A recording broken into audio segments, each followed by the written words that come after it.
Hey, I'm glad you came back with some kindling for the fire, but whatever you do, do not leave the campsite. Ever since you've been gone, I've been seeing these tall, dark shapes moving between the trees. Dozens of them. Whatever they are, they seem scared of the light. I'm scared, but I think we can make it until morning if we keep the fire going. Wait. No. It's starting to rain. Welcome back to Unexplained Encounters. I'm your host, Darkness Prevails, and you can follow me on Twitter at Dark Prevails if you'd like to see a very scary trail cam video of a deer and some sort of unexplained creature or entity caught in the background. Today, I've got a new set of scary camping stories to make you get the shiver shakes the next time you look into the deep, dark woods. Enjoy, and don't forget to send me your scary stories at darkstories.org so I can narrate them on the show. And go to eeriecast.com for more creepy podcasts. Now, let's begin. I was followed by something for 4 years. From Theolite Fae. These events happened when I was between 11 and 15 years old.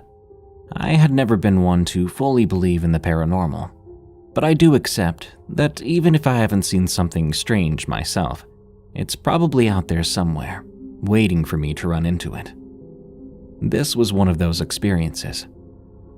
The first encounter I had with this entity was when I was 11 years old. I was living in the Southwest United States. My friend, his dad, my dad, and I were doing an overnight campout in one of our favorite camping spots, which was located a little ways from a relatively calm river. It was secluded, but close enough to public roads we could leave quickly if we needed to. The day went smoothly, and we settled into sleep after a good hike along the river. I shared a tent with my friend, while our fathers shared another. Sleeping on campouts has always been difficult for me, so I was the last one to fall asleep. I think I fell asleep sometime around 11 p.m. I woke up in the middle of the night, suddenly. I looked at my watch. It said 2 a.m. Right away I wondered why I was awake.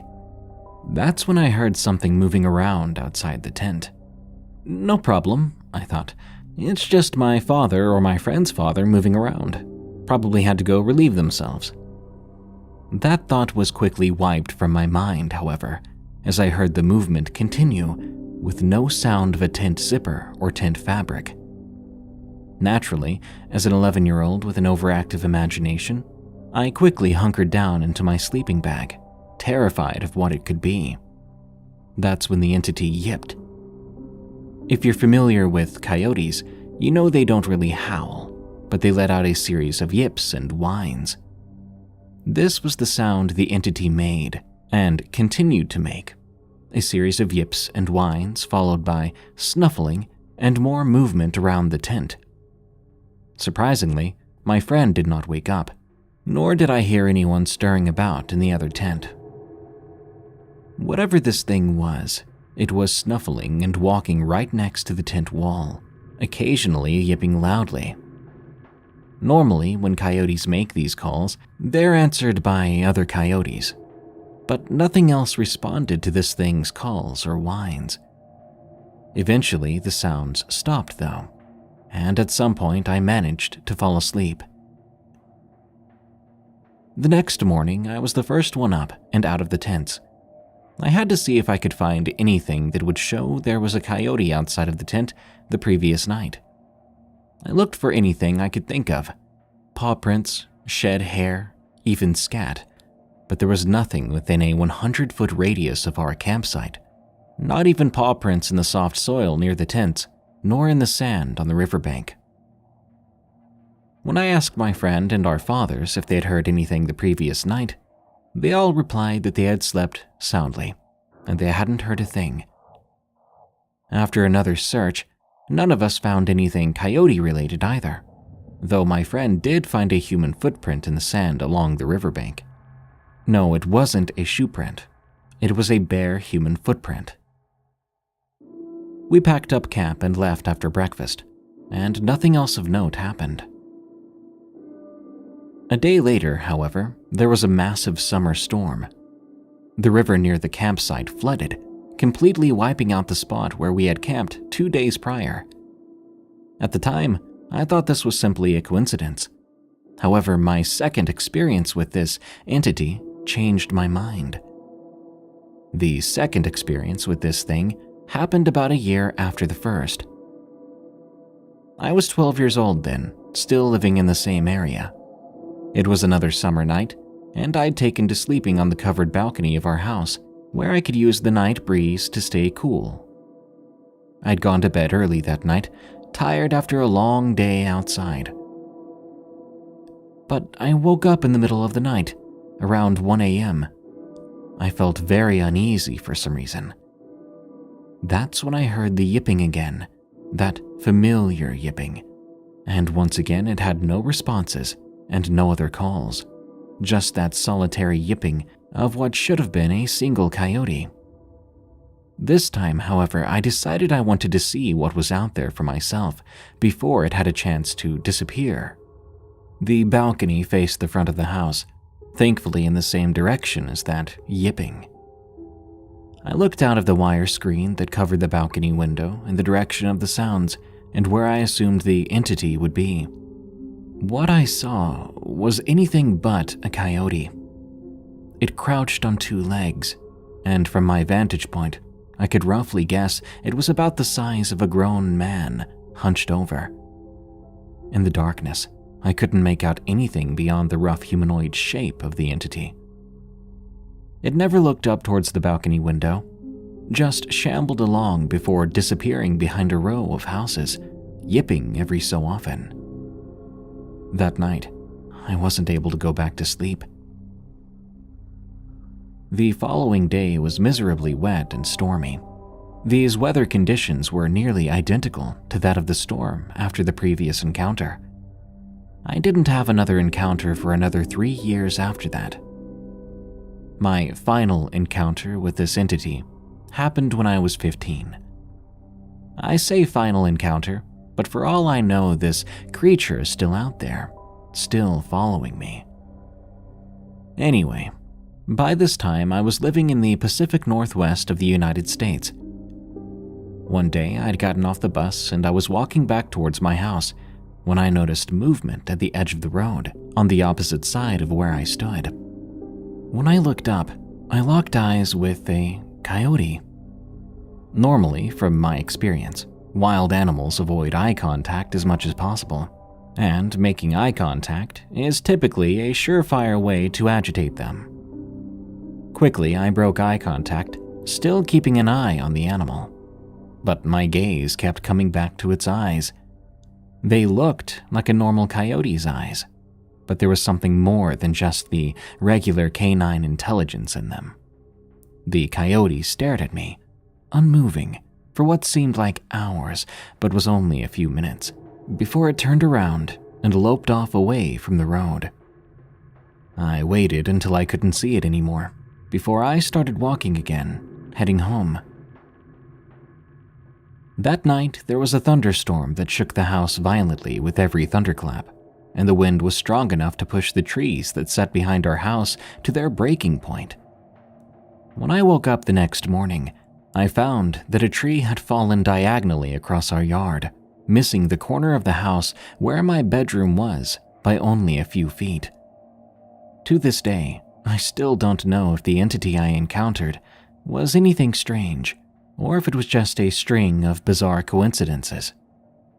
Anyone who knows about coyotes knows they live pretty much everywhere in the United States, so they're not uncommon. But I know what I saw, and I don't think the storms after every encounter are just coincidences. Was this entity trying to warn me? Was it bringing the storms with it? Some part of me wants to meet this entity again, no matter what it might be, just so I can get some sort of closure, get closer to figuring out what it was. I don't think I'll ever know. But to this day, whenever I hear a coyote call, I immediately associate it with the sound and smell of rain. I stared death in the eyes. From Anonymous. This happened 13 years ago. I was 33, living alone in Montana. I am a hunter, like my father and his father, so I've had my experiences with animals. On the morning in question, I planned to go on a camping trip by myself. The spot I'd planned to go to was deep into the woods at a remote campsite.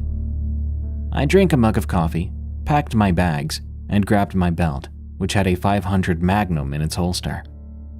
I called my brother and asked him to come pick up my dog and take her back to his place. Then I was on my way. Nothing much happened on the drive there, although when I got to the trail, everything was silent. I assumed it was because I just pulled in, so I continued to the path. The entire hike, I never heard a bird, a bug, or even the rustling of branches. It was all just silence. After around 2 hours of this, I was officially on edge. I kept my hand on my gun because, honestly, I felt as if I was being stalked by some kind of predator. After 3 hours of my hike, I came to the campsite. As I was setting up my tent, the sounds of nature resumed, and I felt relieved. To say this campsite was beautiful would be an understatement. It was on a ridge overlooking the small town I lived in. I threw my bag in the tent, and I began to unpack. Suddenly, all at once, everything went silent again. It wasn't quiet for long. The silence was soon broken by the sounds of the trees knocking against each other in the wind. I set up my sleeping bag, and when I left the tent, I took a can of beans out of my food bag, then put the rest in a tree. That's when I heard a twig snap around 20 feet into the woods. I turned around, my hand on my gun, and watched the forest. Still and unmoving, I saw nothing. I sighed and shrugged my shoulders, trying to relieve some tension. As I tried to start a fire to cook my food, I heard rustling, followed by frantic but massive footsteps. I pulled out my gun, and once again, I turned around. The iron sights were aimed at the center mass of what I can only describe was a demon. What I was looking at had the legs and horns of a goat and stood on 2 feet. It had a brown, hairy body and human-looking arms. But I swear, its face was like that of a kangaroo, and its eyes emanated pure malice. It inched closer to me from the woods, and I fired a shot into the air, trying to scare it.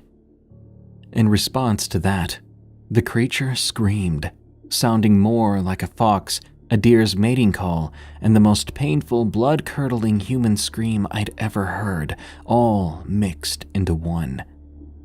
I blinked, and the thing was soon right in front of me.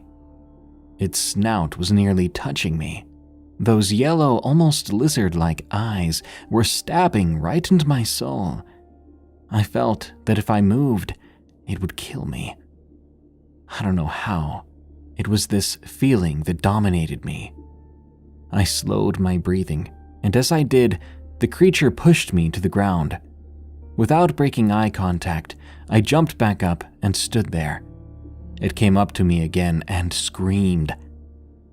This scream seemed to shake the entire forest. In response, I threw my hands up and screamed back. It just kept staring at me, toying with me. I put my gun directly to its throat and screamed again, "Back off!" It still stood there, so I pulled the trigger.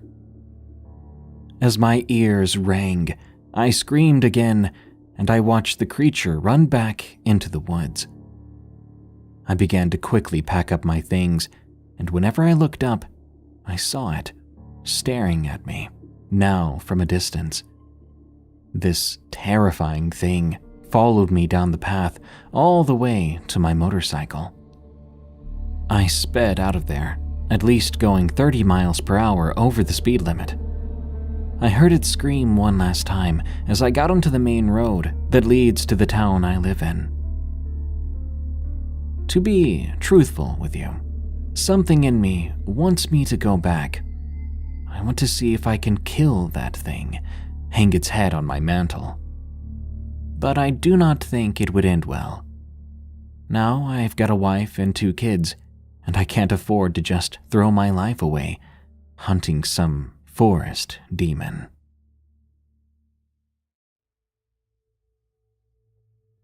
Something in the corn. From Anonymous. This story takes place in the summer of 2012. I was 13 years old at the time. I lived out in the country in a small farm town in central Illinois. Our home was surrounded by tall cornfields all summer long, until it was time for harvest. The corn never really bothered me, considering I'd grown up around it my whole life. But this summer was different. I was the only one of my friends who lived in the country, so naturally, they would always want to come to my house because there was more for us kids to do. I'd always been the outdoorsy type, and so was my best friend Max. During that particular summer, Max was over at my house a lot. We would do things like walk down to the creek and do some fishing, go swimming in our pool, have bonfires, build shelters out in the back, and usually, when it got dark, we'd go inside into my room and play video games. This particular time I'm talking about was different though. We decided to do something we didn't normally do. That weekend, we would camp in the backyard with our little 2-person tent and a small fire pit. My parents' property was not huge, but it did have a decent-sized backyard and loads of trees.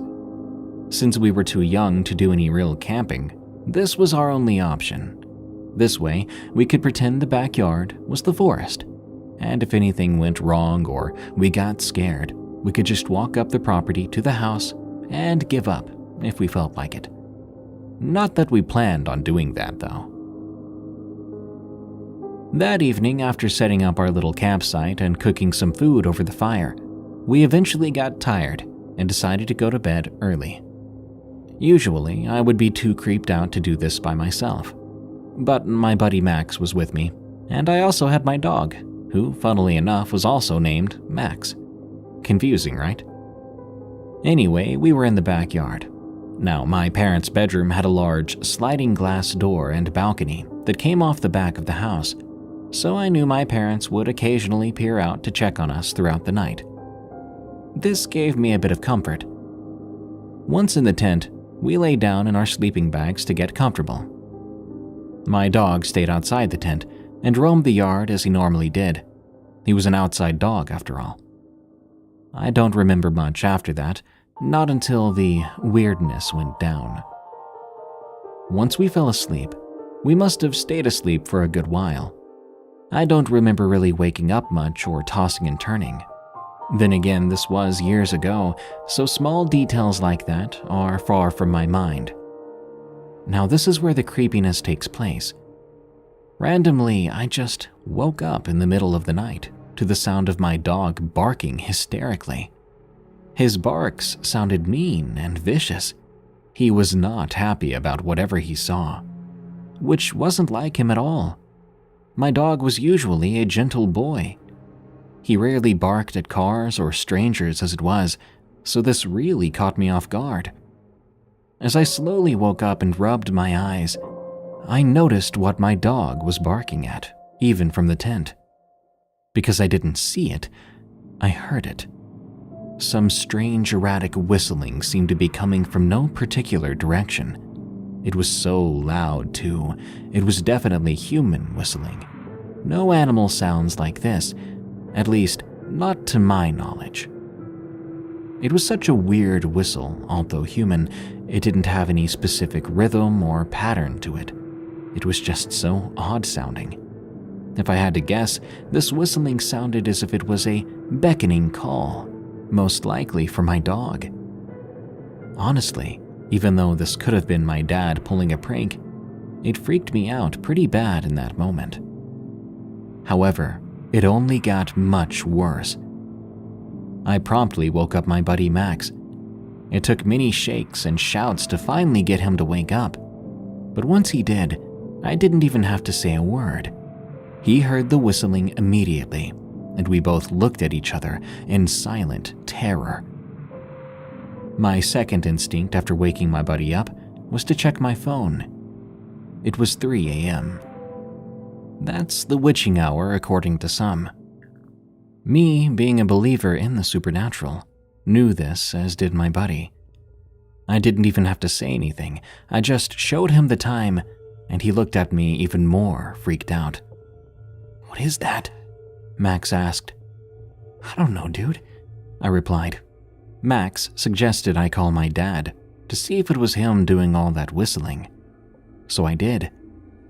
The phone rang about 3 times, and finally my dad picked up the phone, sounding groggy. He asked, "What, son?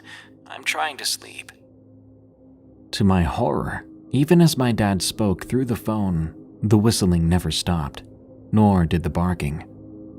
I knew then it couldn't be my dad. I asked if my mom was in bed with him. To this, he replied, "Yes, why?" "Dad, there's somebody on our property whistling, and the dog's barking like crazy. We're really scared." All my dad said was, "It's probably a bird." I was angry that he was so quick to shut me down, not even trying to listen for himself. "Come back to the house then. What do you want me to do?"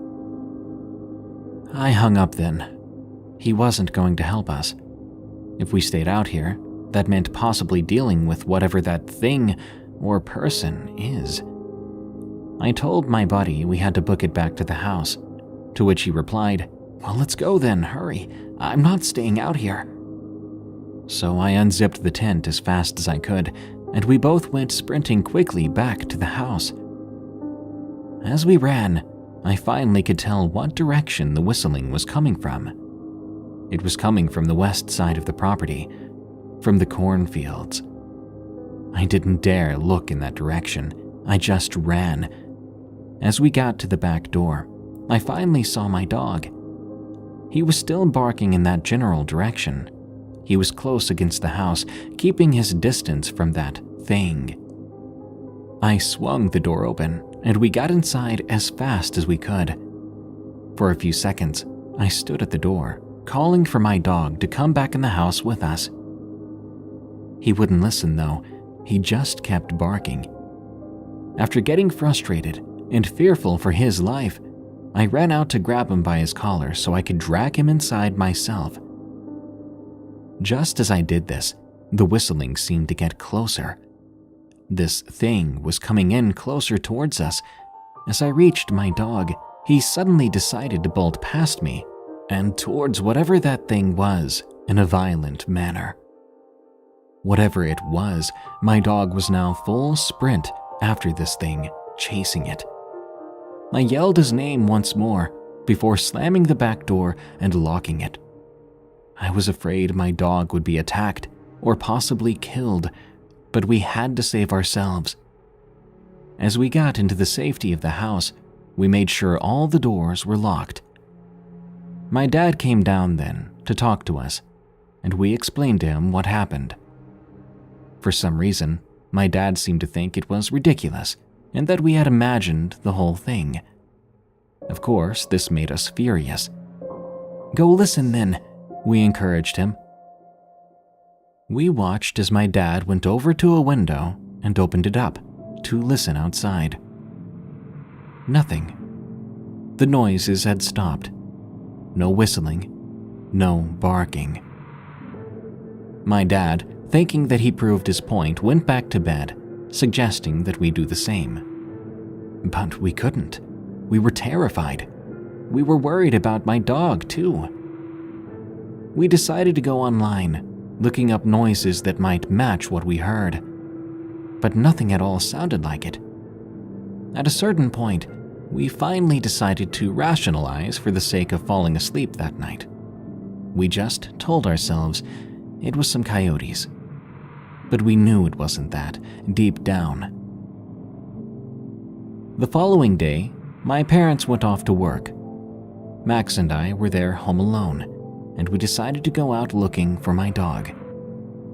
Almost immediately after going outside, we found him. He was running around, happy as ever, looking totally normal. No injuries whatsoever. We decided whatever it was, he must have chased it off. Being a lot less afraid now, and it being daytime, and that thing seeming to be gone, we pulled out the dirt bikes from the garage and went riding around the property. Everything was going great until I came around the corner on one of our usual routes. I saw my friend Max stopped in the middle of the track. He was still on his bike, but it was turned off now, and he signaled for me to do the same. I shut off my engine, and I asked him what was wrong. To this, he looked at me with big eyes. I heard it again, he said, and he pointed at the nearby cornfield. I thought he was messing with me, but I could tell after my second time asking him about this, he wasn't. He was truly terrified, and now so was I. Needless to say, we spent the rest of the day indoors. I never did see the thing, only heard it, but I think maybe that's for the best. I'm 23 now, I've got a wife and daughter, and I don't live there anymore. So I've never heard it again, not even the rest of the time I lived there before moving out. I hope I never do hear it again, to be honest. I thought it was a deer. From Anonymous. I've always been a lover of the paranormal and supernatural. It's been a special interest of mine. It's something I've poured my heart into, and I've spent hours researching to learn more about. Now, when I was in 6th grade, we had an essay to write. We could do anything we wanted, just so long as we did research, and told a lot on the topic. My classmates went with stories of fishing or making things. You know, normal 6th grade topics. I, of course, went the supernatural route. I chose to research skinwalkers. Ever since seeing an episode of a paranormal investigative show where they went to Skinwalker Canyon, I'd been amazed by the idea of these creatures. I spent hours looking into folklore, learning all I could. My final essay ended up being around 12 pages long, and I was incredibly proud. My classmates thought it was a little weird of me to do this, and some teachers were worried, but it never ended up causing me any trouble. It was rather ironic that I chose this for my essay, seeing as how the information I learned did nothing to help me realize what happened to me that July. The summer between 6th and 7th grade, we were moving houses. We weren't going very far, just about 15 minutes away, so we could be closer to my grandmother. The house we lived in at the time was surrounded by dense woods, which my younger brother and I had always spent much of our time in. We didn't have much property, but we did have a nice area of the forest to run around in and explore. We knew almost every square inch of the land. Back then, I loved the outdoors, and I would play out there for hours at a time. I felt comfortable out there, especially when I had my dogs with me. My house sat on a very small hill, and we had a small porch on the backside, looking out into the woods. It was just big enough to hold our grill, or maybe a few camping chairs, and I would often stand out there at dusk, listening to the sounds of the forest at night. The tree line was about 20 yards away from there, and the angle made it so whoever was on the porch would be a good 6 or 7 feet above the ground at the tree line. One night in July, I was standing out there as usual. I'd been sitting there, reading one of my favorite books, and just relaxing. I was around 12 years old at the time, and I had a very short attention span. Once I was done reading, I got to my feet and leaned against the railing, looking out into the trees. After a few moments, I realized I could hear something walking around in the woods. Since we lived so close to the forest, we often got deer that walked through, sometimes coming right up to our house if we were silent enough. Naturally, I went quiet, waiting for a deer to come out of the bushes. Sure enough, after about 30 seconds, I saw a pale, slender shape stepping out from the brush. There was a brief moment of excitement to see such a pretty creature before my enthusiasm was replaced by confusion. This deer didn't look quite right. Its neck was just a little too long, and its limbs seemed thin and spindly. It shouldn't be able to stand on legs that thin. Surely it would have collapsed from the weight of its own body. But somehow, it was perfectly steady on its hooves as it walked towards me. I felt no fear yet, just confusion and fascination. As it got closer and closer, I realized that no deer should be this close to a human being. It looked directly at me, and I knew it was aware of my presence. With the thrill of terror, I realized maybe this deer had rabies or was sick. There was no way the deer could get on the porch with me, but I still slowly backed away from the railing, going inside and locking the door behind me.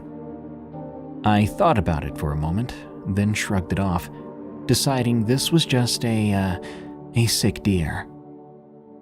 I told my mother about the deer, worried for our dogs or my brother. I didn't want them to get attacked by it or possibly get whatever made that deer sick. My mother immediately went on alert and kept my brother and the dogs inside for the next few days.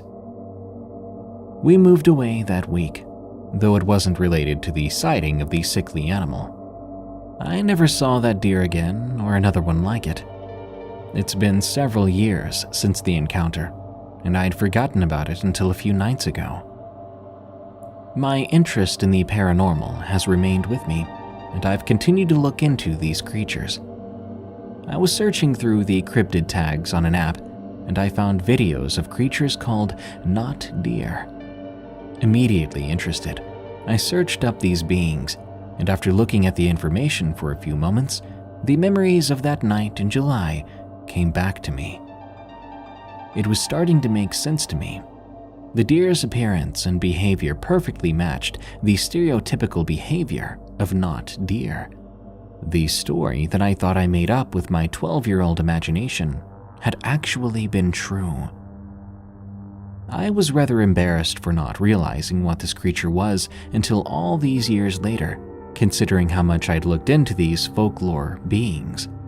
However, I decided to ignore the embarrassment and share my story instead. If I see another creature like this, I'll be sure to share more. In the days since realizing what my encounter was, I found myself looking into the woods more, wondering if I'll see a pair of big eyes staring back.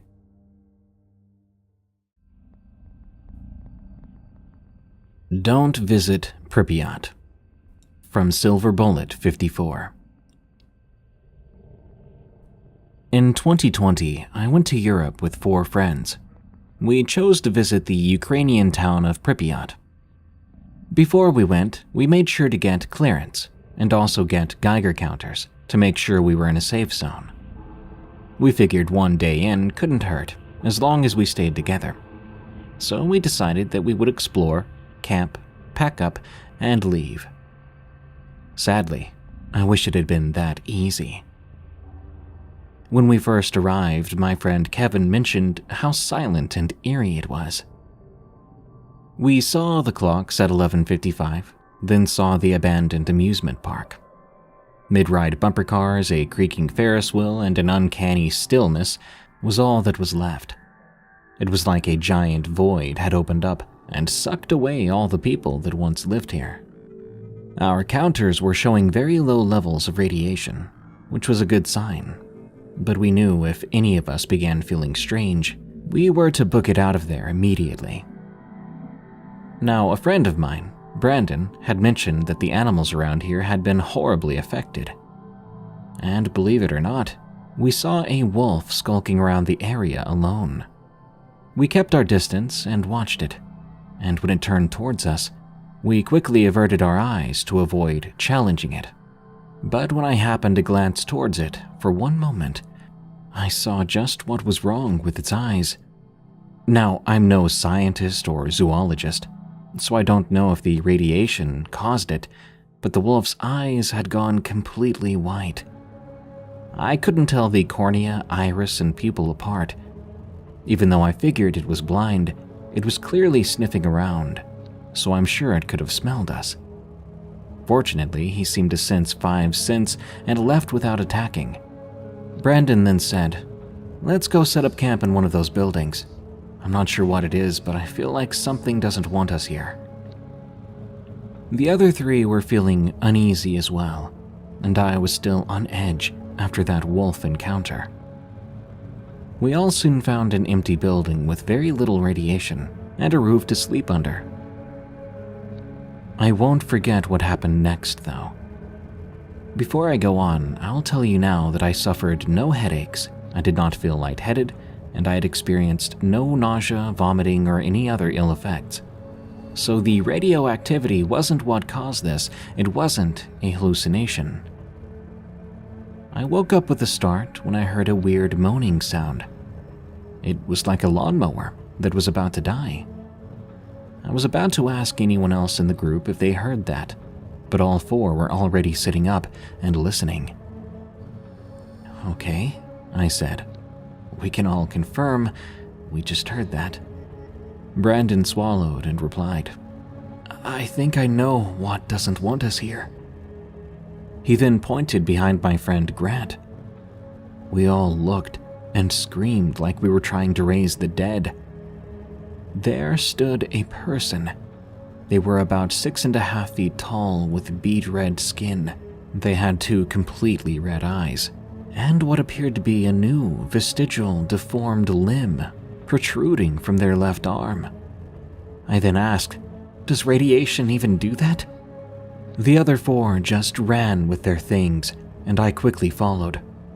When I looked back, the man was just standing there, swaying and groaning as if he couldn't control his own movements and behavior. As soon as we got back home, Brandon left to see his parents, while Grant and I confirmed that what we saw was a possible victim of radiation. Kevin and Maria, the other 2, refused to talk about it, and I never brought this up again until now. So if you go to Pripyat, I suggest you keep your eyes and ears open. The radiation is still there, and some people either couldn't or wouldn't leave. You might run into an unfortunate radiation victim. So in all honesty, maybe it's not the best place to go. You can pay in the morning. From Mrs. Trash Panda. This is a story from my grandparents and my aunt. When my family goes camping, my grandpa can sleep anywhere, literally. But the second he tells you to pack it up and get out of there, you listen. You pack your things and you get back in the car. If I recall correctly, my grandparents and my aunt, who was around 7 or 8 at the time, were on their way down to Tennessee to pick up my mom and uncle, who had gone down there with friends for a vacation. While it was getting late into the afternoon, my grandparents pulled into a gas station up in the mountains of Tennessee.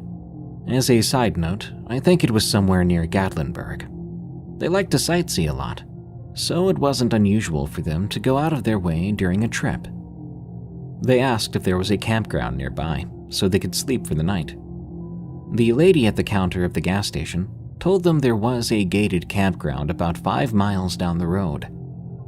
Of course, my grandpa said okay, and drove down those 5 miles. At this point, my grandma was getting very uneasy.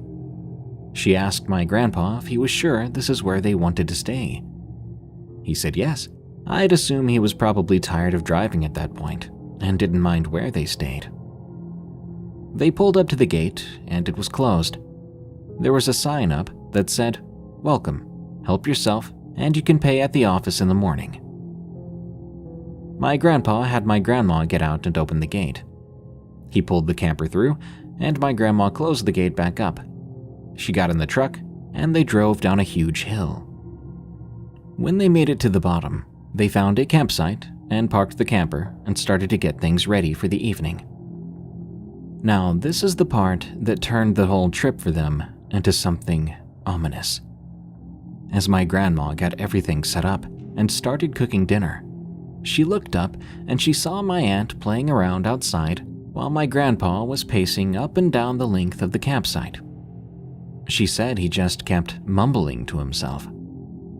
Finally, he grabbed my aunt, put her in the camper, and told my grandma in a panicked voice to stop and pack everything up. He said they needed to leave immediately. Of course, this confused my grandma, but she listened anyway and packed things up. She got my aunt and everything settled back in. My grandma asked my grandpa what was going on, and he replied, "We can't sleep here. We have to leave." So he started the truck up and basically floored it up the huge hill with the camper. They came up to the gate again, and my grandma had to once again get out to open and close it. After that, they drove for about an hour before finally stopping at a very well-lit truck stop. The next day, when they reached their destination, they told their friends that they had stopped at this campground that was gated. I guess this shook my grandpa because when one of their friends exclaimed that people had gone missing in that exact area, my grandpa began thanking God for having the instincts he had.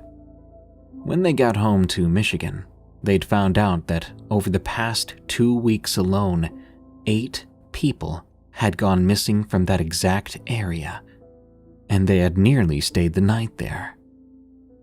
Thank God my grandpa had a bad feeling and listened to it. My experience with the Wendigo, from Love Malfoy 5858. I live in New Jersey. This took place when I was around 10 or 12.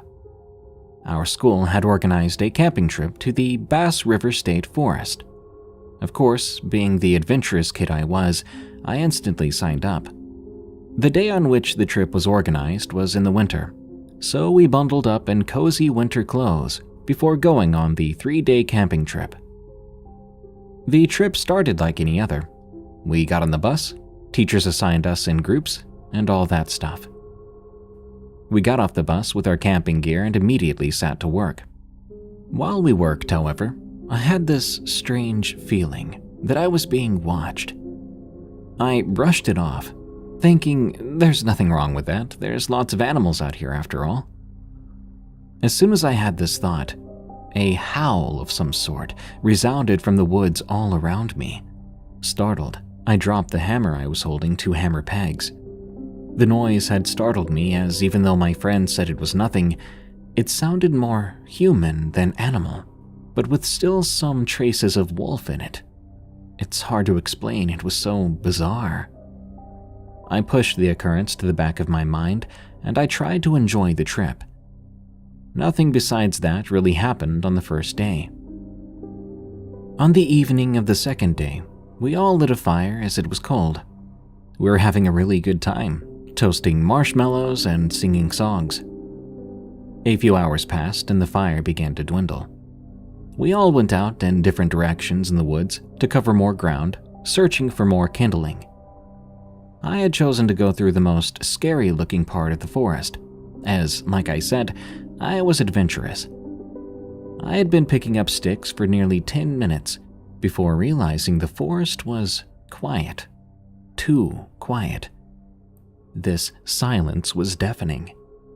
I suddenly heard a twig snap near the tree line. I jumped in shock and looked around for the source of the noise. I called out to see if anyone was there, but then my voice seemed to echo. Seemed to. Anybody there? I say this because my echo sounded much more disturbing, much more inhuman. I got scared, dropping all the sticks I was carrying, and ran for my life. Behind me, I could hear twigs snapping. I never felt so terrified. I ran for a few minutes, and the twig snapping seemed to have stopped. I turned back to see. That was a big mistake. What I saw will be forever etched into my mind. A huge wolf, standing on 2 legs with what appeared to be antlers, was looking down at me, and I swear it looked as if it was smiling. I saw rows of razor-sharp teeth that could tear through bone like paper. I practically flew to the campsite and only stopped when I saw my best friend Allison. When I made it to her, I cried at her feet, breaking down. She asked what was wrong, pointing towards the woods from where I came from. Then I blacked out.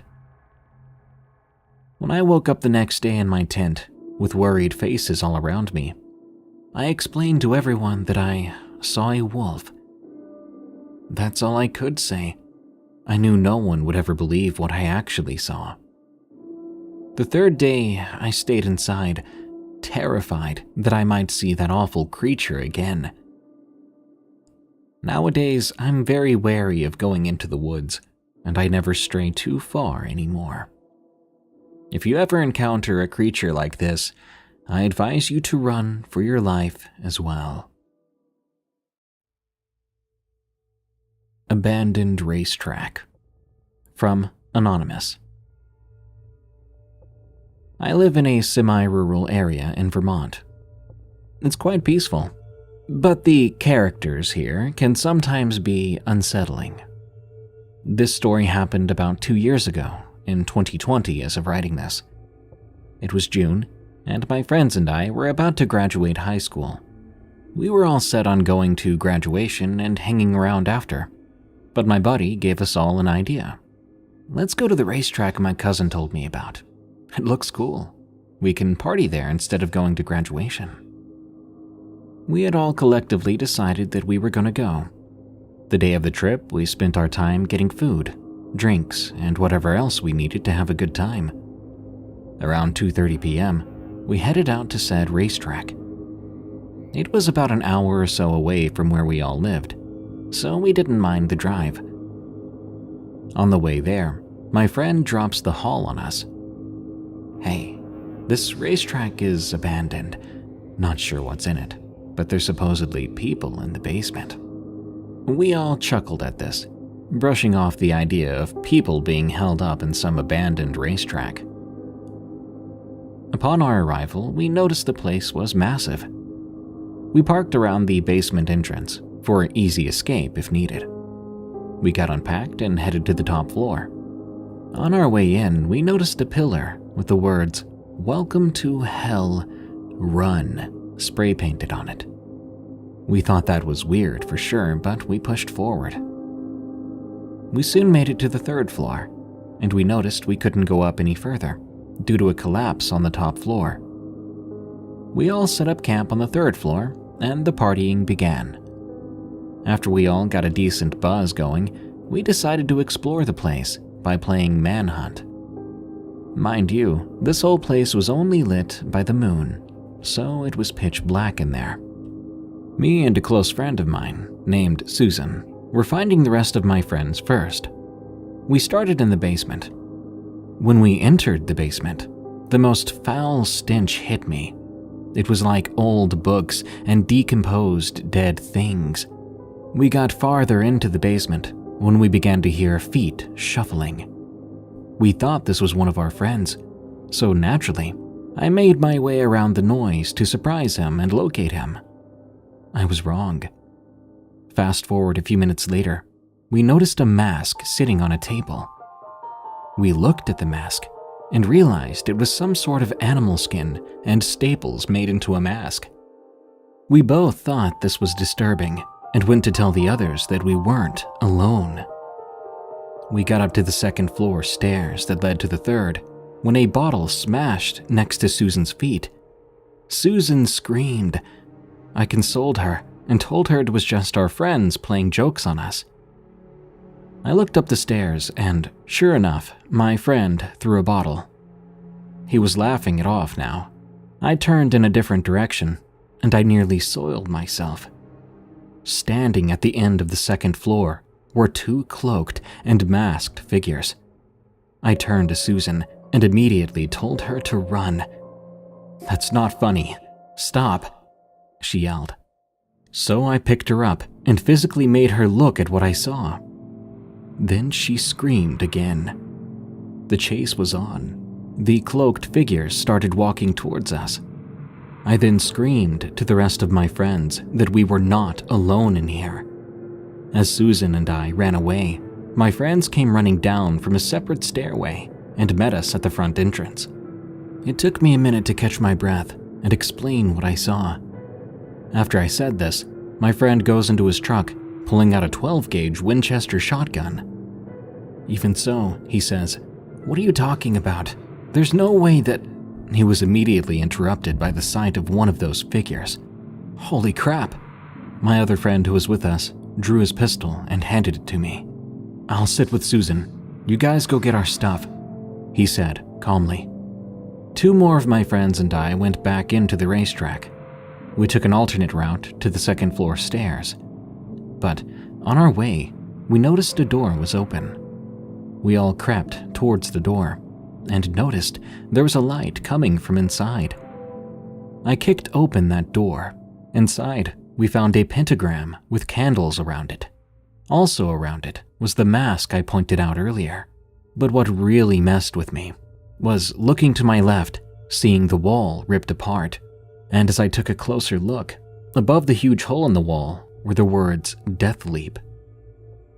I looked inside that wall, and to my surprise, there was a drop all the way to the basement. We quickly left that room and grabbed our things. We exited the building, but noticed 6 to 7 figures dispersing from the side of it. They were leaving too, but we didn't care. We packed and drove away. On our way out, those same figures stopped walking and began to stare us down. We've never gone back there.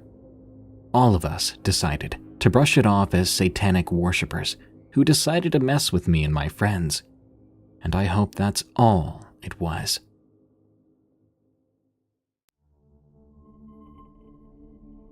Swedish Forest, from Nicholas L. I'm from Denmark. My friend and I had planned a fishing trip deep into the Swedish forest. This was back in 2007. My friend Matthias accompanied me. We went quite deep into those woods, and we were amazed by the beautiful nature out there, not really paying enough attention to where we were or how deep we'd gone. We soon found a really nice spot to start fishing. It was this little sandy beach. We started fishing, eventually losing track of time, when at one point we discovered some footprints in the sand. We studied them closer, and they looked like bear tracks. Now, everyone always says don't run from a predator, but do you know how hard it is not to run in that situation? Well, we began to hear rustling from the bushes a few feet away from us. Matthias and I stopped in our tracks and began to listen. It was like the entire forest went silent. There we were, still holding our fishing poles, just staring at these bushes, trying to see what was in there, when suddenly a snout pops out of them. We jumped back, and we were about to run, when a bear emerged from those bushes. Shocked by this huge animal, which we weren't used to seeing back in Denmark, we began to step back. I noticed the bear didn't seem too interested in us, so cautiously and slowly, we trekked back towards where we came from, but as I said before, we did not pay enough attention to where we were going. Basically, we were a bit lost. The panic began to set in before long. We went around and around in those woods for what seemed like hours. What we didn't know was that the bear we encountered had decided to follow us the entire time. As soon as we realized we were being tracked, we became extremely scared. It was at that point we looked at each other and nodded our heads and began to run, despite the warnings we've heard from people before. We only looked back on occasion to see if the bear was closing in. I couldn't stop thinking about how I was going to die in some godforsaken woods a long way from home. Then two extremely loud pops ring out through the air. It was a hunter sitting in a tree on his platform. We stopped then, catching our breaths. The hunter comes down, telling us how lucky we were that he saw us in the distance running from a bear who was right on our trail. To think we had been that close to being eaten. We explained the whole story on how we got lost. Then he led us back on the right path to our camp. I never got his name, but to dear Mr. Hunter, thank you for saving our lives.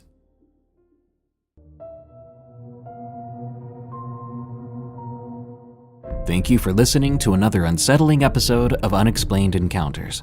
You can send us your story to have it narrated on the show at darkstories.org. Unexplained Encounters is an EerieCast original series. You can find other horror-themed podcasts at eeriecast.com, such as Redwood Bureau, a fictional anthology series, Freaky Folklore, a documentary-style series about myths and cryptids around the world, Destination Terror, a show about the most haunted places, and Tales from the Break Room, another show I host all about the scary things that happen to people at work. Again, that's eeriecast.com.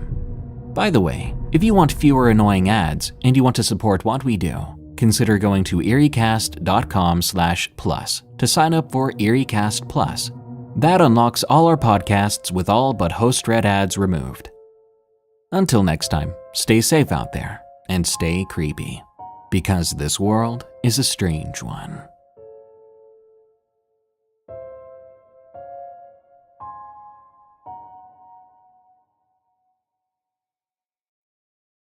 G'day mates, it's B-Buster here, and before we begin tonight's video, I would like to give our sponsor a quick shout out, and they've actually asked me to show some of their products, so here's a short clip.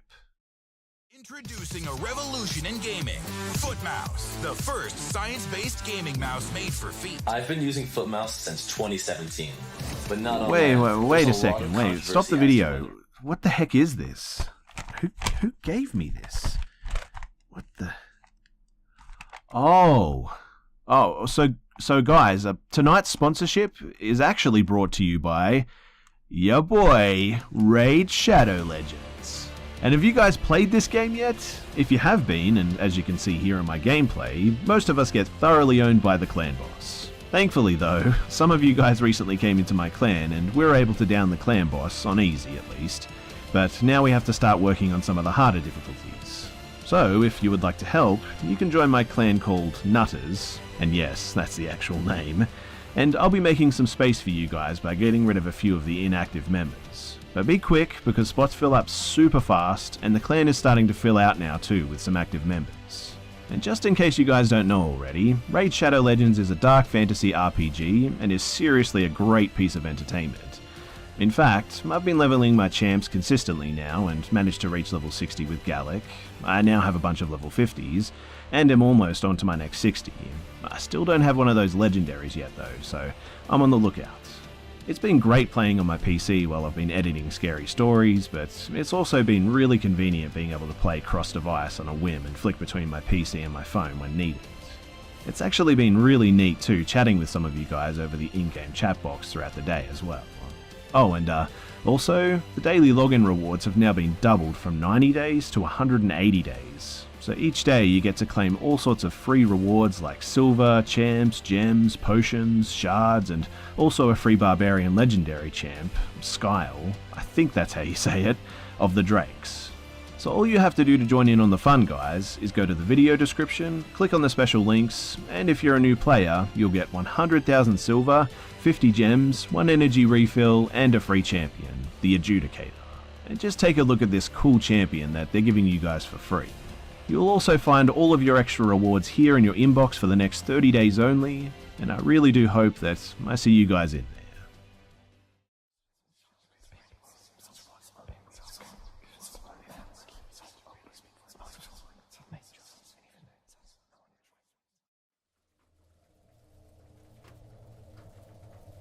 I'm a 17-year-old guy currently living in Phoenix, Arizona. This incident took place around 6 months ago on an overnight trip into the Superstition Mountains, which are about an hour's drive east of Phoenix. I'm not going to specify the exact trail because I've been doing this stuff long enough to realize what happens when you post stuff on the internet.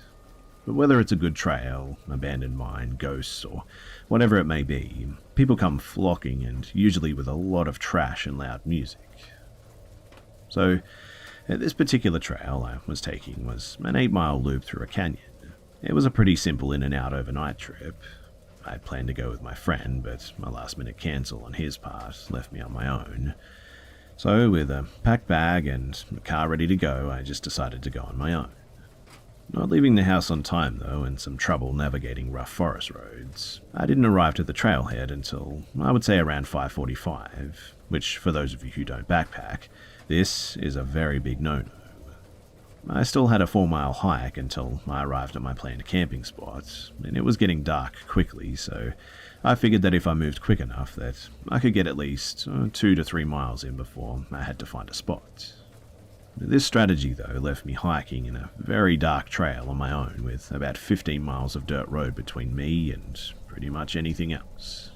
Hiking in the dark by itself is scary enough, though, especially for where I was and also being on my own like that. But eventually it got so dark that I could only really see where my headlamp was pointing, and that's when I figured that I needed to stop and get a camp set up, with only using the headlamp as my light source and trying to move quickly. I ended up in a less than ideal spot, but there were some burnt pieces of wood and the remains of a fire circle, so it looked like people had been there before, but definitely not recently. My first priority, though, was to get a fire going, so I scanned the area around me and was able to find some dry wood, and I got the fire going. I got my tarp set up, and I cracked open a can of chili mac that I'd brought for myself and was very much looking forward to eating. I was feeling good, too. My camp was set up, and my food was on the fire. In fact, the feeling of uneasiness from the hike in had almost gone away, but it was still sort of there. Side effect of camping alone in remote areas, though, I thought. Now, to fully understand what happened, I have to explain how my camp was set up. So the site that I had picked was a small clearing surrounded by large pine trees with the trail about maybe 30 feet away to my left. When you're in the woods too and have a fire going, the fire casts a circle of light around it, and everything on the edge of that circle and past it is pretty much pitch black.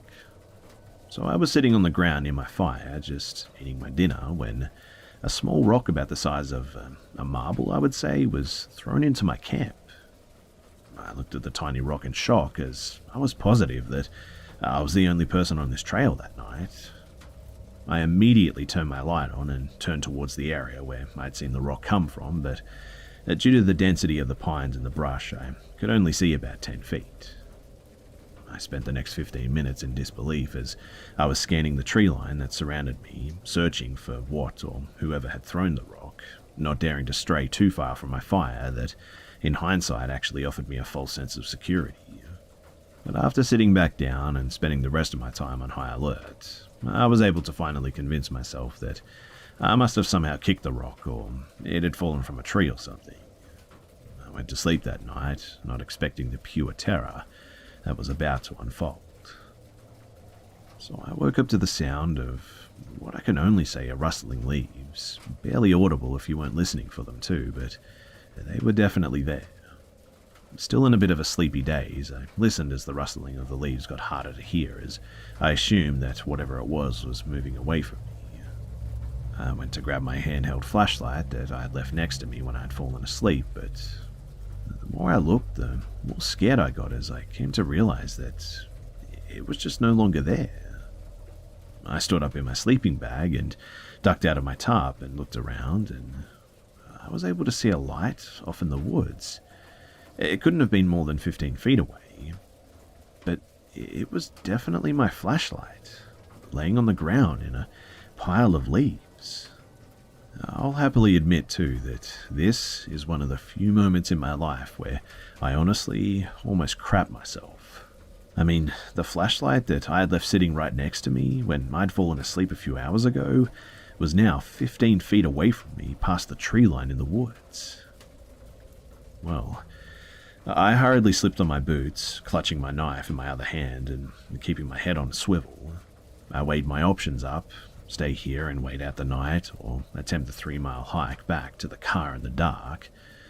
I figured, though, that whatever or whoever was out there with me was definitely going to have a better advantage if I was out on the trail without a light. So, in the end, I just decided to stay at the camp and wait out the night there. And eventually, it came back. I could hear it walking through the woods. It was far off, but I could definitely hear it. And it sounded like someone leisurely walking, like they were on a stroll without a care in the world. Sometimes it would walk far away and I would lose the sound of its steps, but then maybe an hour later, or maybe 2, it would return, still faint as ever. This must have gone on for at least 3 to 4 hours too, until then I listened to the steps get closer and closer, until they must have been about only 7 feet away from me. At this point, the fire had gotten very small as well, as I had run out of wood in my pile. The footsteps stopped though, and then everything just went totally silent. I sat there still for 2 hours, clutching a knife in my hand and praying that I wouldn't hear anything else. And I stayed like that until the sun cast just enough light that I could see that I was alone in my campsite. And well, you didn't need to ask me twice. I packed up my things and sped walked the 3 miles back down the trail that I had taken immediately. I arrived at the empty dirt road where my car was parked and nearly sprinted to it as I unlocked my Subaru, jumped in and drove and didn't stop until I had put at least 20 miles between me and that place. Eventually, though, I stopped at a gas station in Apache Junction to buy a Red Bull, but mostly just to see and talk to another human. But as I exited the store, I was able to read something that I hadn't noticed before that was written in the dust on the back window of my car. And it read, "Sleep well?" A lot of weird things have happened to me on my various adventures through Arizona, but this one was definitely the weirdest and the creepiest by far. So I thought that I might share it here with you guys, seeing as this is sort of the place to do it. There are some seriously deranged people living in the Superstition Mountains. Of that, I'm certain. Do yourself a favor too, guys, and stay as far away from those mountains as you can.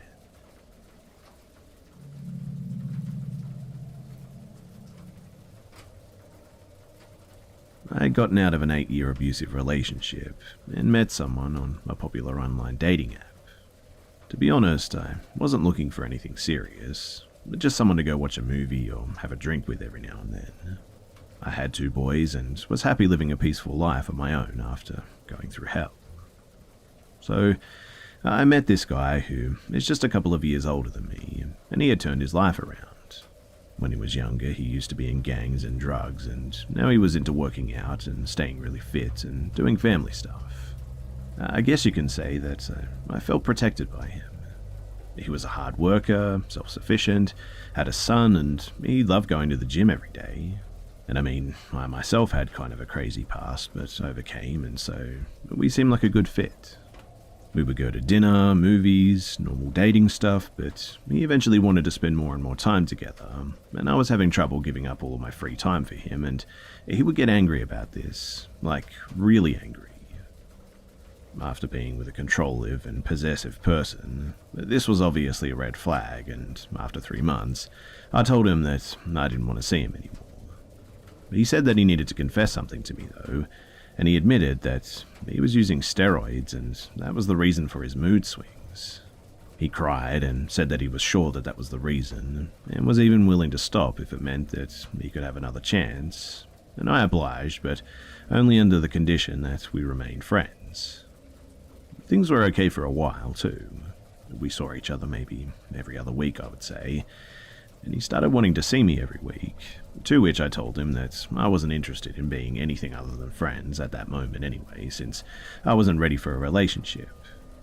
He tried to talk me into giving him another chance, but I just didn't find myself interested in him in a romantic way, and so I insisted that we just be friends.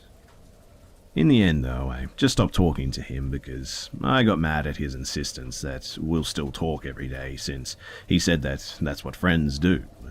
He would always ask about my whereabouts and ask for pictures of who I was hanging out with, and I told him that this is not what friends do, but he just insisted that he just innocently wanted to see what I was up to. Fast forward 6 months later, though, and I hadn't spoken to him at all within that time.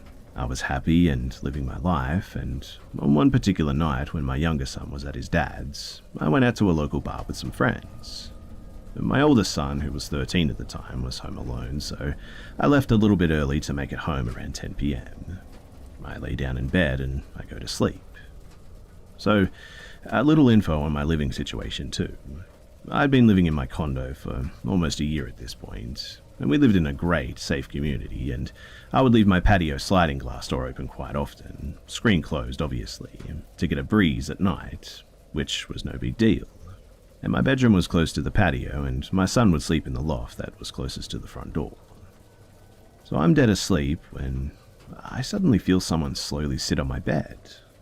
I'm laying in bed wondering why my son would come and sit on my bed so slowly. He wouldn't. I turn around and it's not him. It's actually my friend laying down in bed next to me. I sit up and ask him how he got in. He's not answering me. He says, "I need to talk to you," and I said, "Okay, when you need to talk to someone, you don't just sneak into someone's room. You call them, you leave a note for them, literally anything but this." All the while, I'm thinking to myself, I'm going to kill my kid for letting him in like this. And he said, "I didn't have your number anymore. I needed to talk to you before it's too late." I didn't even entertain the "before it's too late" bit because I was livid at the time, but something told me to just keep my cool. So I sit up and say, "Look, I really want to talk to you too, but not like this. Please just leave, and I promise that we'll talk tomorrow. Call me tomorrow, okay?" He gets up and walks over to my side of the bed and starts rubbing my shoulders and is slowly making his way to my neck. He says, "Do you really want to talk?" I look him in the eyes and say, "Yes, I've been wanting to talk to you, but not like this. Please, just call me tomorrow, okay?" He stares at me while rubbing my neck and goes down my shoulders and then lets go. He then says, "Okay," and this guy proceeds to exit through my patio door and jumps my patio wall, which tells me that this is exactly how he got in. I freak out big time, check on my kid. He had no idea what was going on, locked all my doors immediately, and I don't sleep the rest of the night. The next day I text him though, and I tell him that if I ever see him near me or in my complex ever again, that I'll be calling the police and to never contact me again. If you're wondering why I didn't call the cops as well, to begin with, I knew that he had a gun, so A, I was scared of being retaliated against for being a snitch, and B, I figured if I called the cops that they would probably not be able to do much or just let him out, and I was afraid of what he would do after the fact. Either way though, he left me alone and I didn't hear from him for like years. I would say too that it was probably about 4 years later. I'm going through Facebook and I see his face in People You May Know. I click on the picture and notice that it looks like a jail picture. You know, those pictures where the guy is clearly in a jail cell. So I sort of scroll down the page and in his most recent post is him posting his address for his family members to write to. It's a prison address as well, so I end up Googling his name and sure enough, articles after articles, all with the same headline, "Man arrested on suspicion of killing girlfriend." About 2 years after him and I dated, he allegedly shot and killed the girl that he was dating at the time. And I shiver when I think that could have been me. And I feel like crap thinking if there was anything that I could have done to have stopped him, I should have done it back then. Even scarier, though, is that he only got 12 years for the murder.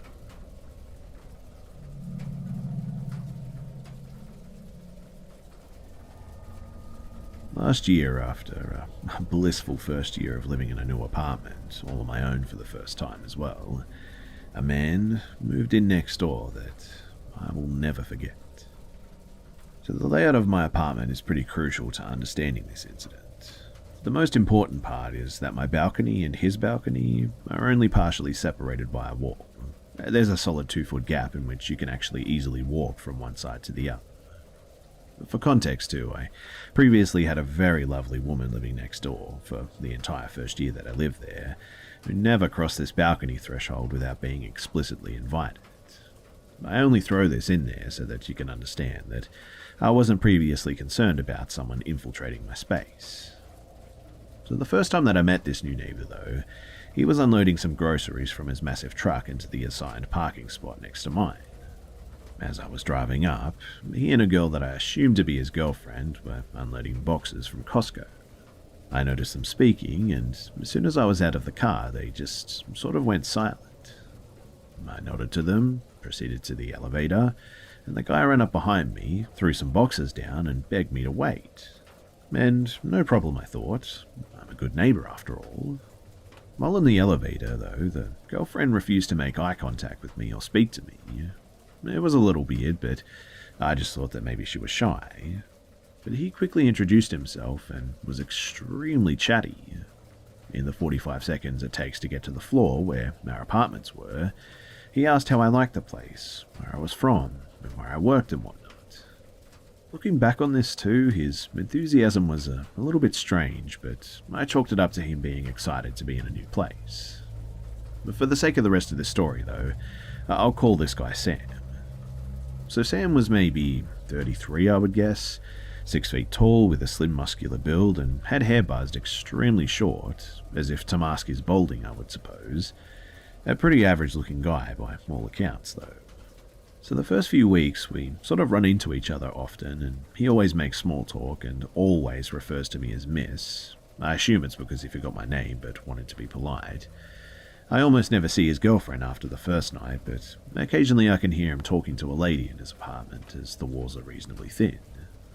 One night though, about 3 months after Sam moved in, my boyfriend is spending the night and we're watching movies on the couch. It's maybe 11:30 at night. The back of my couch is against the wall that I share with Sam, and we hear some banging noises. My first thought is that Sam and his girlfriend must be getting it on. Her boyfriend and I just sort of laugh and turn the volume up a bit to drown them out. But then, in addition to the banging, the neighbors begin screaming. We can hear objects being thrown, glass shattered.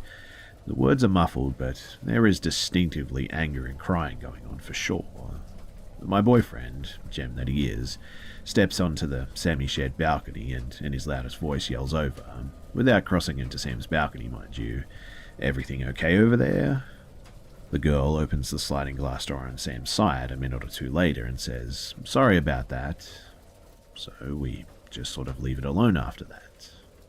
I'm concerned for sure, but we have no idea what actually happened, and so we just decide to go to bed. A big mistake, I know. So I wake up at around, I would say 3 in the morning to more screaming.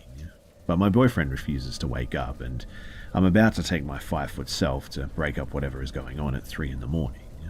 I considered calling the police, but was so drowsy that I convinced myself that I dreamt it, and I deeply regret that decision.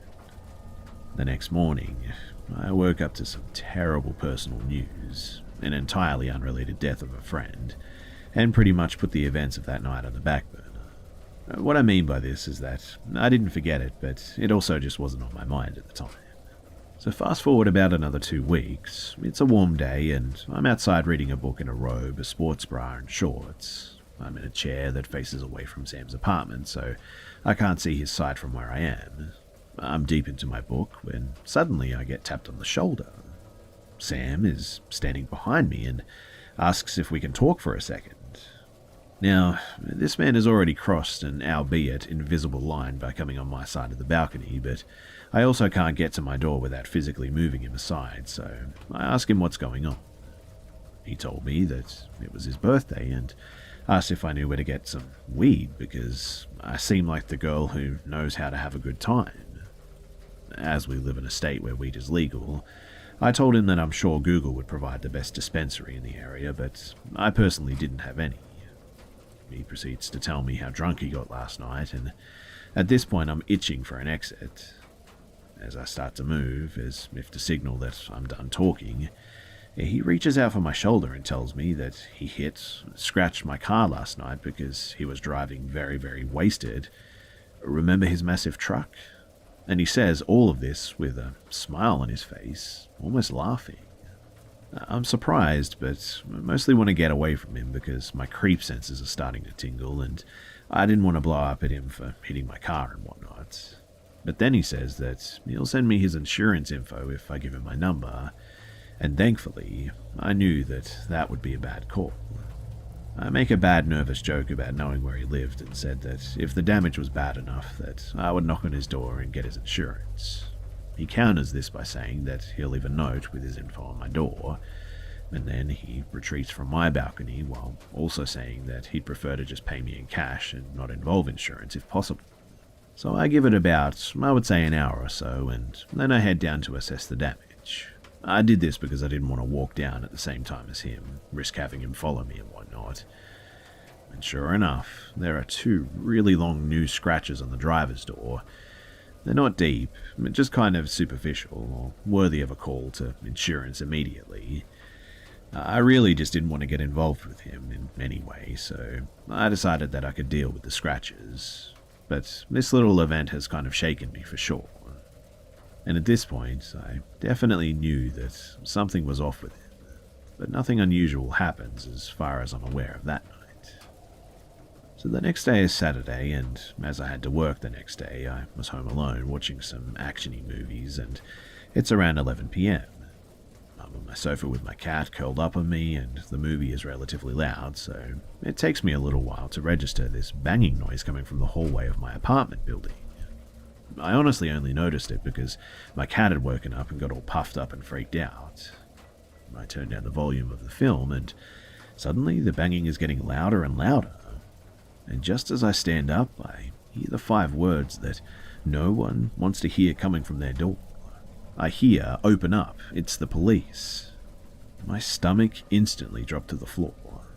I had lied to Sam the day before, and I totally had weed, and I had smoked a joint outside on the balcony, the part furthest away from Sam's, maybe 20 minutes before then. I'm totally panicked, high as a kite, and trying to control my breathing, so I don't immediately come off as suspicious before I answer the door. I remember checking the peephole to see a close-up of the cop's face, and then opening the door, coming face to face with 6 officers, all with guns drawn, mind you. I'm about 0.5 seconds away from completely pissing my pants in fear, still convinced that I'm somehow in trouble for smoking a joint. The officer, who seems to be in charge, can sense instantly the level of my panic, and he says, "Ma'am, you're not in trouble. We need to speak with you about your neighbor, though. Can we come in?" At this point, I'm just sort of reeling, and my whole being is tense. I let the cops in, though, but my heart hasn't moved from my throat. The policeman in charge, though, asks me about any interactions with Sam. I tell them that I barely know him, that he just lives next to me, only moved in a few months ago. I ask why they needed me to be in my apartment. I'm scared, but also I don't really typically get along with the cops, and I do have the right to know why 6 of them practically wave their guns in my face. And the lead officer proceeds to tell me that Sam is a bad guy. He apparently beat his girlfriend so badly the night prior that she was now in the ICU for her injuries. They also told me that Sam had a gun and had barricaded himself in the apartment next to mine. They said that they had spoken to my building manager and knew that my place had access to his balcony and they needed to use it. Then they asked me to go into my bedroom and lock the doors, turn the lights off. And the next 30 to 45 minutes were absolute hell. In my panic, I had left my cell phone on my kitchen counter and I had to sit in my room just listening to the commotion. No shots were ever fired, thankfully, but there was a lot of yelling and what sounded like things being thrown.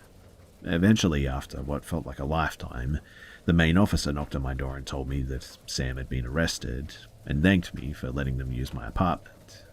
They asked me questions for maybe 15 more minutes, but after that, they left. And man, do I wish that this is where the story ended, but there's still a bit more to this. So in the days following Sam's arrest, I became even more panicked about him coming back to the apartment building, worried about retaliation. I hadn't said anything to the police to technically incriminate him.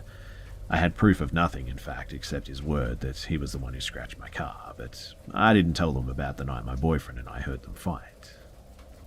About 5 days later, Sam reappeared at the building as I was coming home from work one evening. He tried to approach me, but the elevator shut just as he was running to catch it, and my whole body got tense, like the feeling when you get when you come close to getting in a car accident but narrowly avoid it. I stayed off my balcony entirely from this point though, and always kept the curtains closed. We didn't speak or really even see each other at all for another few weeks, and then we had our final interaction. So Sam stopped me in the parking lot one night, running after me as I was about to get into the elevator.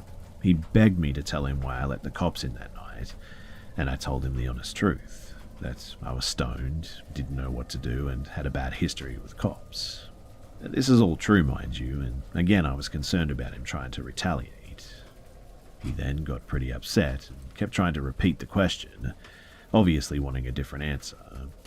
When I couldn't give him one, he then offered me $3,000 to testify as a character witness on his behalf because I knew him and knew how he really treated women.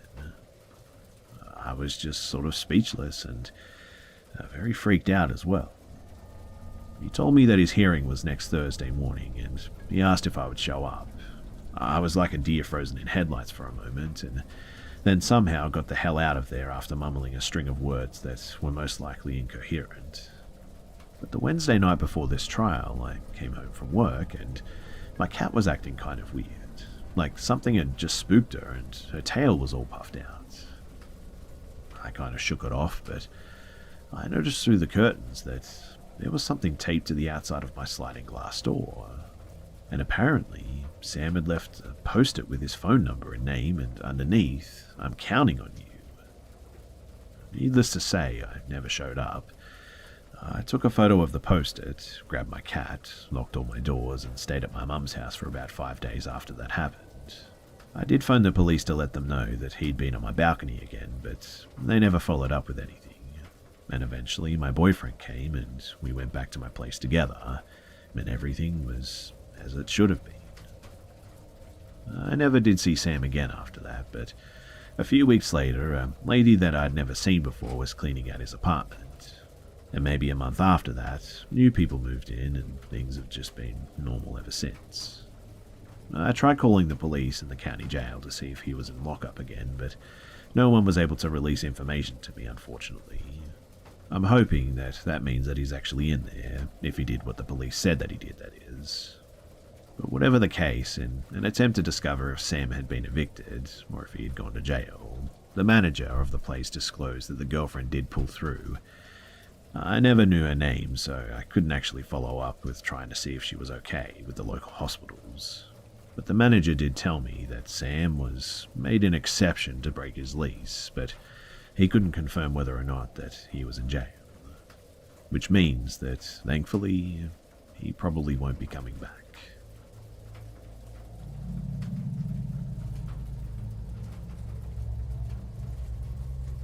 My mum's side of the family has always been far more close and extensive, more of a community than my dad's side, because they live all in one region and most of them stay there for their entire lives.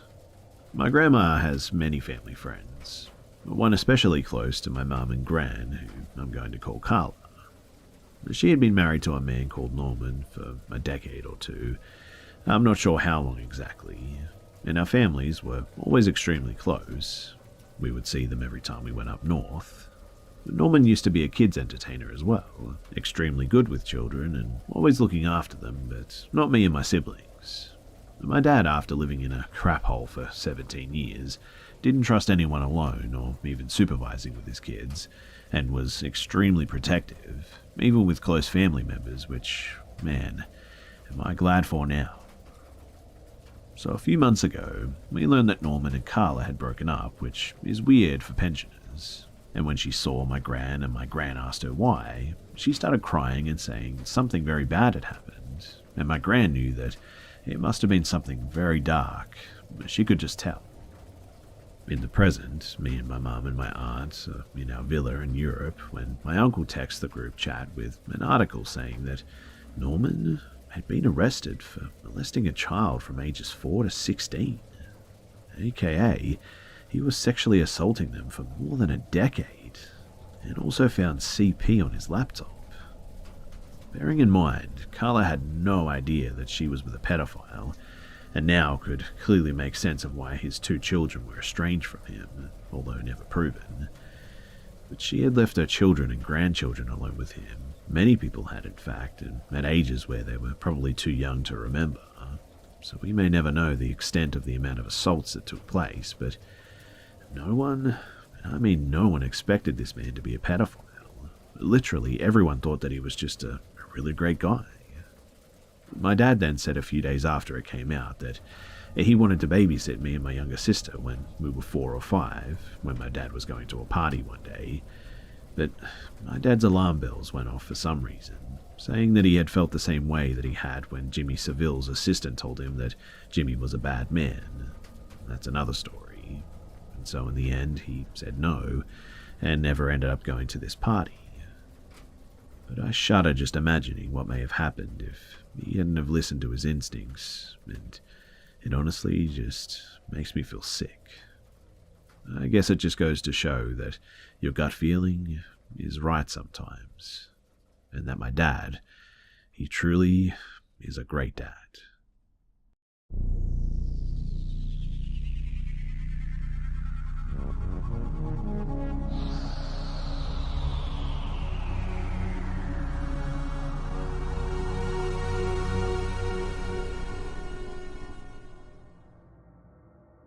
Okay, so this all started when my ex-wife and I had been married for around 18 months. Or rather, I started noticing things way earlier, but it reached its peak in the summer of 2007. About 2 months after we got married, she started going through some serious personal problems. Random mood swings, intense anxiety and irritability, that sort of thing. But we were working opposite schedules at the time, both working our butts off to save money for a housing deposit, so it's not like it wasn't a high-pressure time for us. I figured that as our living situation improved, so would her mental health. But as time went on, her anxiety just got worse and worse, until she became so dangerously paranoid that she basically couldn't work anymore. And it was agonizing to watch. It got so bad that she wouldn't even leave the house most days, and the worse she got, the more expensive her care was, which obviously put a lot of pressure on us financially as we were relying solely on my income alone. We were only in our mid-20s, but we were living like a couple in their 50s, me working 6 days a week while saving almost every penny for our meds. Things got even worse when I was basically forced to choose between taking care of her, going to work, or carrying on at college. That resulted in us moving in with her mom and me becoming her live-in nurse with nothing but my student loans and her mom's charity to sustain us. It was there that my ex went through a major depressive episode, working up to an attempt to take her own life that was horrifyingly close to being a success. After that, the doctors decided to jack up the dosage of her meds, which amounted to yet another financial strain that we just couldn't afford. Even worse, the increased amount turned her into a total zombie. Then, when we asked for an alternative, they gave her a kind of medication that made her really irritable and, I can't believe I'm saying this, violent. My ex suffered horribly, but she was never a violent person, and seeing her exhibit such rage from a few chemicals was just beyond disturbing to see. We got into a terrible kind of routine where I could only really sleep when she was asleep, which was sometimes hardly ever. One time we got into quite a regular schedule for a few days, going to bed just after 12, then getting up at 8. It was a solid little run, and she seemed a lot better during that time, but I think it just meant I let my guard down, and that nearly ended in catastrophe. I was always a pretty light sleeper, I think because just of the general anxiety that I had, so Even the slightest peep and I'd be up like a light. But sometimes when I had a heavy load of schoolwork, I'd be up for like 20 plus hours and then go comatose for like 10.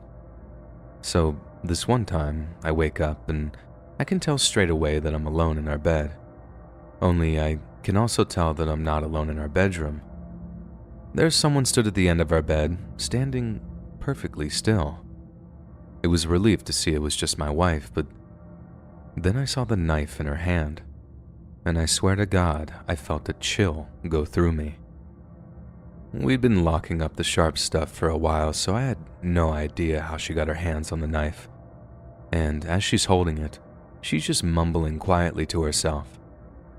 I remember straining my ears in an effort to work out what she was saying, and Jesus, I can barely describe the feeling when I realized she was arguing with herself about the pros and cons of murdering me versus leaving me alive.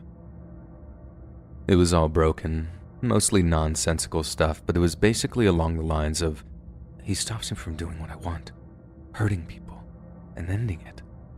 But there's no one else I can talk to. I need him. He needs me. You can probably imagine how that made me feel, hearing the person I love most in the world debating whether or not I deserve to live. I just remember rolling over her real slow and addressing her really softly by her pet name. Bunny, you don't have to do this. I then filled every single second of the next minute or so with chatter, listing all the reasons why she shouldn't do it. She'd go to prison. Everyone would be heartbroken. We'd never get to have kids. Everything we'd worked for would be gone. I'd be gone. When I finally ran out of things to say, there was this brief moment of silence, and I honestly thought the last thing I'd ever see was my wife diving on top of me with that blade shining in the dark. But after a moment, she just crawled back into bed, put the knife under her pillow, then laid there until she fell asleep. I just sat there, shaking and trying not to lose it, all until I finally heard that deep breathing that tells you someone's asleep. Then I really carefully took the knife out from under her pillow, went downstairs, then locked it inside the lockbox we kept in one of the cabinets. After that, I let out a whole lot of emotion, as quietly as possible, even drank a little to try to calm my nerves. When I was done, I crawled back into bed, wrapped my arms around her, then fell asleep. The next morning, when we woke up, she had absolutely no recollection of the event. She told me I must have had a nightmare, and that she'd slept like a log the whole night through. There was this horrible half-asleep moment when I thought she might have been right. One quickly expelled when I realized I could still taste the vodka in my mouth. Needless to say, we're not together anymore. Not directly because of her condition, but because she just wasn't happy being with someone anymore. It was heartbreaking, but I signed the papers. Last thing I ever want to do is be a burden to her. We keep in touch every so often, and I've never tried to remind her of that night. But part of me thinks she still wouldn't remember, that it was just some horrible side effect of her medication, and she'd never have done something like that otherwise. But still, it had me shaken up for a while. But can you blame me? The last person in the world I'd ever expected to almost killed me in our marriage bed.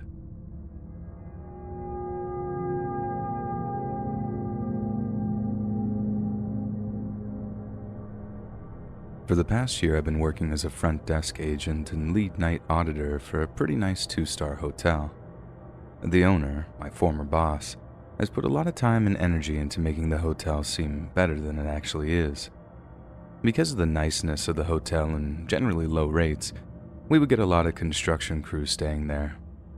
Their bosses were paying for 6 or 7 rooms at a time at a cheap flat rate, thanks to my boss helping them out. On one of these instances, we had some electricians staying. They were working for a rather famous southern grocery store that I won't name for the sake of anonymity. I was the one who had originally checked them all in with their boss and helped seal the deal to have our hotel be the one they continued to stay at through the length of their job. One of these men took a rather large liking to my coworker. She got a lot of attention from our guests because she was extremely nice and rather flirtatious without meaning to be. The worker was nice. He was the more level-headed one of his coworkers. While I had to get on his colleagues for yelling and carrying on outside at all hours of the night, he would often be the one helping me keep them quiet. He and my coworker, Jay, began dating, for a lack of a better word. She couldn't really date as she was in a program that helped people reform into normal life after drug use. She was picked up and dropped off by the facility, so there really wasn't much they could do in terms of dating, but she definitely grew infatuated with the man. She would talk about him at any chance the moment I clocked in. I mean, I was happy for her, glad she had found someone in light of all the stuff she'd been through. He would bring her and the housekeepers food during their shifts, tipped them well, and was the nicest man that we had dealt with all summer. One day, my other coworker received a note from the worker. He had come in to see Jay, but 2 hours earlier than her shift began. He took one of the general manager's business cards, leaving a note on it for Jay, saying that he needed to leave early. He said he was returning to his home in Pennsylvania and that he was sorry he had missed her. He left an email for her to get in contact with him. He and his crew had been checked out of the hotel for a week now, choosing to stay in an Airbnb. That same night, or the night after, I can't quite remember, I clocked into work and went to talk to Jay about the events that happened in her shift and asked her to tell me anything in particular that happened that I needed to know about. "Good evening, my dear," I called the front desk as I hurried to clock in. I saw her wave as she checked in a guest, but I could tell from the look on her face that something weird had happened during her shift. I walked into the back office that connected to the front desk and sat down, waiting for her to finish checking the guest in and setting up my iPad to start playing a podcast. As I was pulling up Spotify, Jay walked in and sat on the stool in front of me. "You aren't going to believe what happened. What he did." "Oh?" I thought at first that he had done something sweet like bring her flowers or buy her a ticket out of here like they had been talking about. "He killed 3 of his coworkers at that place they were staying at."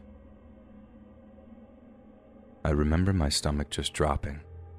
I felt like I wanted to pass out, and I couldn't even imagine how she was feeling. She had worked all day with the knowledge that the man she had started dating killed 3 of his coworkers. Men that, while rambunctious after work, were still good men and did not deserve to die. Turns out, he had a previous record for assault and was out on bail. His cousin, one of the men he killed, had hired him onto his crew knowing about the prior offense and brought him down to work on the job in a different state. And it all went downhill from there. Jay would email him constantly in jail. She had become pretty much obsessed with the man. It got to the point where every time I would clock in, I would see her reading the same 5 news articles covering the horrible crime he'd committed. The news articles revealed that the whole reason he was returning home to begin with was because he and his boss had gotten into a scrap. It ended with the worker punching his boss in the face, being fired shortly after and sent back home. He had driven all the way to the hotel to leave the note and then to the airport to go back home. When he got to the airport, he left shortly after. He rented a car, drove across state lines, stopped at a Walmart to buy a baseball bat, and returned to the place they were all staying, knowing that the back door would be unlocked. He went in and beat one of the men to death with a bat and stabbed the other 2. On his way out, he injured another. I'm so very thankful that he's in prison, and because of the state he was in, he's currently facing the death penalty. So, the worker I checked in who turned out to be a violent killer, and to an extent Jay for obsessing with him and emailing him even after he killed 3 men. Let's not meet again.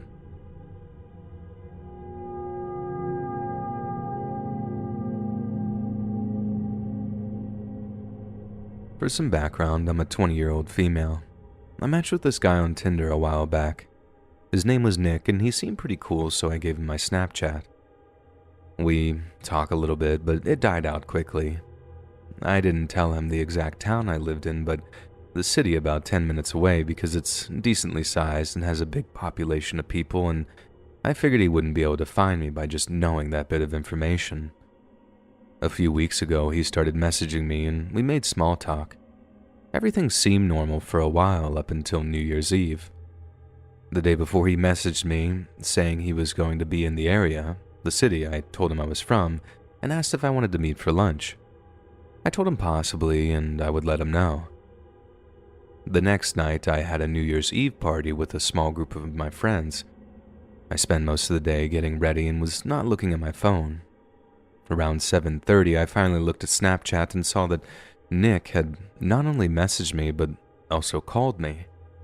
The message read, "Hey, I'm in insert name a city." I responded by telling him I was sorry I just saw his message. He opened it within minutes and totally freaked out. He said something along the lines of, "Just to let you know, I'm really not interested in someone who can't even answer the phone when I drove 6 hours just to see her." I looked at it in disbelief, and for a second I thought he was joking. I responded by asking him what he was talking about and that he didn't drive 6 hours just to see me. He said that we had plans, and why else would he have driven up here? I was confused because we never had plans. He told me that he was going to be in the area, which made me think that he was here for work or to visit a friend. It's not uncommon for people to travel for work here. I explained this to him and told him we did not have plans and that I didn't ask him to drive all that way for me. He told me he sat around for 2 hours waiting for me and even brought me flowers. Again, I was confused because we never planned a time or place to meet and had never confirmed plans. You don't make plans by just telling someone you're going to be in the area. I apologized, but told him again that we never had plans. He told me to make it up to him, that I had to drive up and see him tomorrow. Yeah, not happening. I remember that I had my location shared on Snapchat, so he easily could have shown up at my house. I turned off my location, but kept him on Snapchat just in case he tries to show up at my house. Luckily, I've not heard from him since.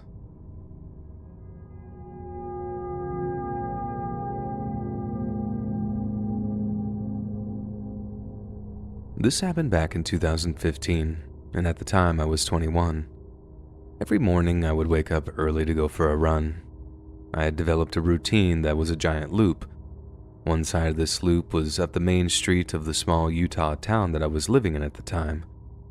My twin brother would go running at the same time I did, but he would run the loop in the opposite direction that I did. One morning I was running down the main street and was passing this apartment building. In front of the building was a cluster of trees. My view of the tree cluster and the building was obscured by a tall hedge, so I couldn't really see them until I was right in front of the building and past the tall hedge. Out of the corner of my eye, I see a woman standing among the trees and staring at me. A chill runs up my back as I keep my eyes forward as I don't want to be rude and look back at her. It feels as if she is following me as I run past. I keep on running and this creepy encounter slips from my mind. I pass my twin about 2 miles later and finish my run. I get home and my twin isn't back yet, which I find strange because he normally beats me back since he is in better shape than I was at that time. He shows up an hour later and tells me what happened to him. Since the direction he was running in doesn't have a giant hedge to obscure his view, he sees the woman among the trees. Only she wasn't standing like I perceived. She is hanging by her neck. As my twin gets closer to the trees and realizes what he's seen, a man comes running out of one of the apartments, wailing. He picks her up and sets her on the ground and lets out wails of mourning. My twin calls the police and stays to give a report. Although I didn't realize what I'd seen out of the corner of my eye that morning until my twin told me, I think back on that and a chill still runs up my back as I remember the stare I saw out of the corner of my eye from a woman who was not alive.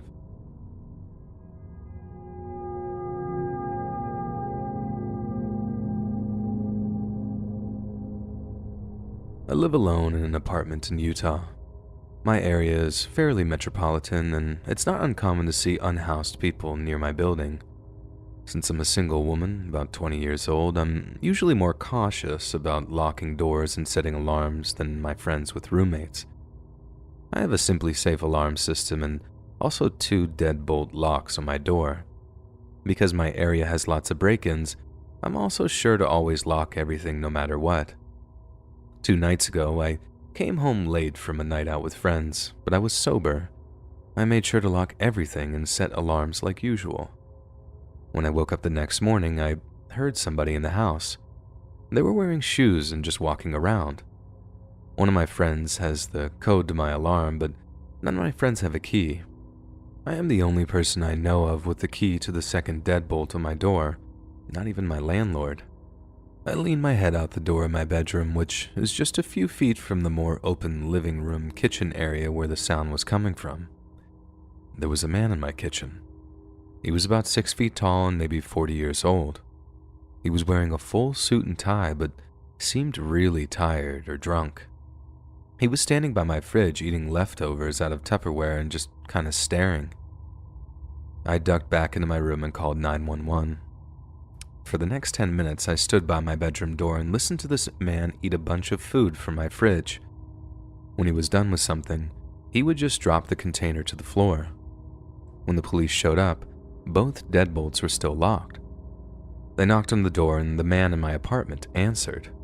The police rushed him and yelled if I was okay. When I came out of the bedroom, they had the man pinned to the floor and I saw that he had rearranged the furniture in my living room. There were containers all over my floor. The man wasn't saying anything, and he never said anything even when the police were asking him questions. After they took him away, the officer told me that the man had business cards in his wallet and he works at a bank downtown. The weirdest thing is that my alarm was set and my deadbolts were locked from the inside, even when he was in my apartment. None of the windows were unlocked, and I'm on the 4th floor, or open either. I have no idea how he got in. Update. I apologize for the delay in reporting back. I have been in a back and forth correspondence with the lead investigator, and we were finally able to talk Thursday about exactly what happened concerning the man who broke in, who I'll call Jake for the sake of clarity. On Tuesday of this week, the lead investigator of my case, Nelson, emailed me with this message, among other things. Don't let anybody wearing a hard hat into your apartment. I called him and asked if I could meet with him. He said that he was busy with several cases and could only be able to meet on Thursday of this past week. We emailed back and forth late into Tuesday night and into Wednesday. I would email him back immediately, but it would sometimes take a few hours for him to respond. In one of his follow-up emails, he told me the man who had gotten into my house never worked at the bank in town, and they had tracked the business cards to another person entirely. Additionally, the man who broke into my house is unable to speak. On Wednesday night, all the tenants in my building received a message that light construction work would be ongoing for the next few days to repair wiring and plumbing. I told my landlord in a message back that an investigator into my case has requested for me to deny access to any person wearing a hard hat into my apartment. My landlord told me that there would be no reason for the construction crew to enter my apartment, as all the work that they were doing was in community access breaker boxes and the basement beneath the building. A few hours later, I got a knock on my front door. It was around 10:15 p.m. When I looked through the peephole, there was a man in a denim jumpsuit standing outside my door. He wasn't wearing a hard hat, but he had a tool belt and appeared to be some kind of construction worker. I asked him what he needed, and he said he needed to check the pipes in my bathroom. I asked him why he needed to be doing that at 10:15 p.m., and he said they were trying to get to all the rooms while the water was already turned off. I asked him if he could contact my landlord on speakerphone so I knew he was legitimate, and instead of complying, he grew angry and told me he was just doing his job. I told him he wasn't allowed to come into my apartment and I wouldn't be opening it for him. I then stepped back into my bedroom and phoned Nelson, my investigator. He didn't respond, but I left him a message. I then called 911 and informed them of my situation, asking if they could come by and check on the workers. The dispatcher told me she would send somebody to my building. I then called my landlord and told her somebody was trying to get into my apartment in a construction outfit, and she told me they left several hours before. I went back to the door and looked through the people, and of course he was gone. When the police showed up about 20 minutes later, they couldn't find the man anywhere in the building. However, in the video of our entrance near the mailboxes, the man was seen entering the building at around 10 p.m. Early the next morning, Thursday, Nelson called me and asked if I could meet him at the police station. When I got there, Nelson walked me back to his office. He had an iPad on his desk and a plastic 3-ring binder like I used to use in school. I kinda hoped for a classic manila folder, but oh well. He opened the binder and flipped through some pages before settling and looking at me. Nelson then told me the man who got into my apartment was named Jake, and that he's unable to speak but fluent in ASL. He can hear perfectly fine, and he typically carries a notebook with him to write in for those who can't sign. Nelson then told me how Jake, Nelson would not give the real name of the man, got into my apartment and what the deal with the construction worker was. Jake went missing in mid-December. He works for the Nevada Department of Transportation. Until December of last year, Jake was a fairly respected family man. In his teens, he had been addicted to drugs, but he had kicked the habit and started working for the DOT. In the next couple of decades, Jake got married, had a child, and lived fairly comfortably. However, he had relapsed in December for unknown reasons, and soon after, he had disappeared. There were videos of him acting strangely at gas stations where he had used his credit card in the days after his disappearance, but then he stopped using his card after that. There's a 2-week period where they're not sure what happened with Jake. The next time Jake showed up, it was in Utah, where I live, and he was cited for a minor vehicle infraction. The next time they saw Jake, it was in my apartment. After they took him to the station, they had a long conversation with him where they would talk, he would write, and they would talk again. Jake failed to make sense to the investigators. He wrote about being hungry and not being able to sleep, and when they asked him how he got into my apartment, he would write about how he didn't need any help. Eventually, Nelson was able to get the story from Jake. During his few weeks in Utah, Jake had started going to the bars and meeting some blue-collar workers in the area. He got onto a road construction job from his past DOT experience and met another drug addict named Patrick, not his real name either. He and Patrick both used hard drugs. Patrick had been known to get into apartments by posing as a construction worker, and he had sold stolen goods from apartments to pay for his habit. The night Jake got into my apartment, he was wearing a suit, and his method of breaking in was to look nice enough for somebody to just let him in through the entrance. After that, he would enter any unlocked apartment, step out of their window, and come in through a neighbor's window. Apparently, one of my windows had a broken latch, and it cannot be properly locked. I also don't have sensors on my windows, so that explains why the alarm never went off. When Jake entered my apartment, he had already been to several other apartments. He was high while he was doing this, and he was hungry from several hours of sneaking around, so he went into my fridge and started eating. As Nelson understands it, Jake became drunk by just going through my fridge and eating and drinking. He also said the original owner of the business card lives in my building, and Jake had stolen the business card from the entrance of the man's apartment. Nelson said Patrick would likely try to hit the same apartment as Jake at some point, so it didn't surprise him that Patrick showed up at my apartment not long after Jake did. Nelson said that he would be contacting me eventually for the trial, and that it might be a good idea to intensify security in my apartment until they catch Patrick.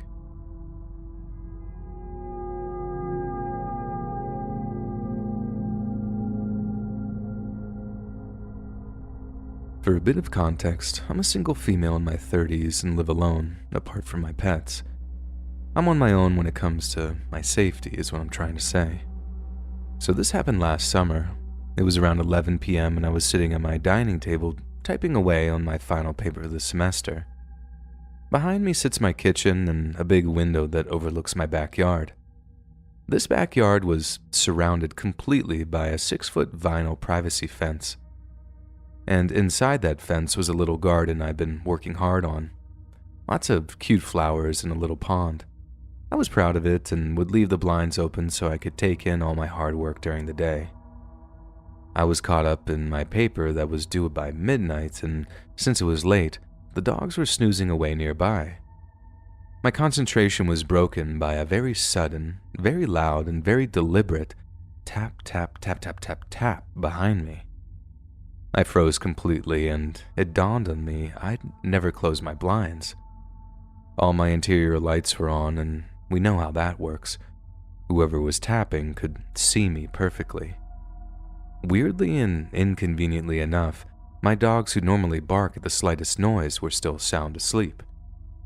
It took me about 5 minutes to muster up the slightest ounce of courage to turn my head just enough to see the window on my periphery, only to hear a loud crunch and another couple of taps just a little lighter. Nope, no need to look. The last thing I needed was to see a face pressed up against that window.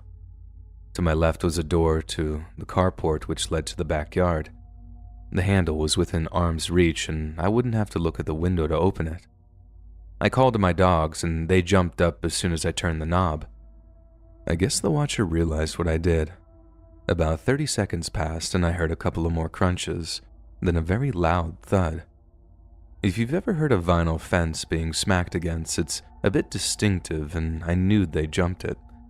My dogs finally went nuts and ran to the window near the thud. Lights off and blinds closed there, thankfully. I caught a quick glimpse of a leg disappearing behind the corner of my neighbor's house.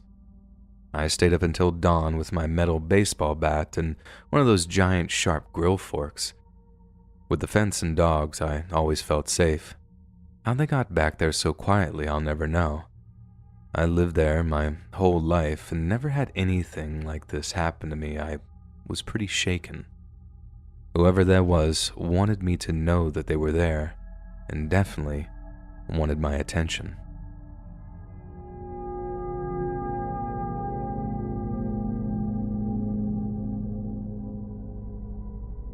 In July of 2014, I got a job at a meat shop in a grocery store.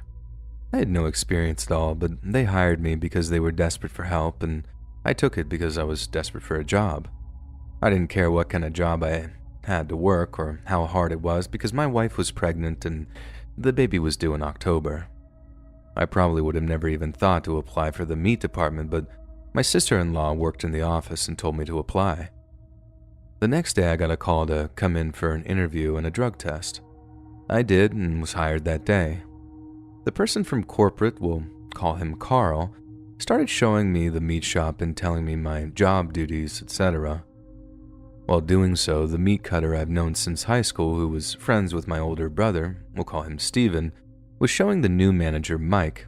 We'll use Mike's real name because I'm leaving a link to the news article which tells his name, and I'm not protecting this creep, how to clean the saw, etc. I started the next day and everything went okay. It was all of us in the shop, including Carl.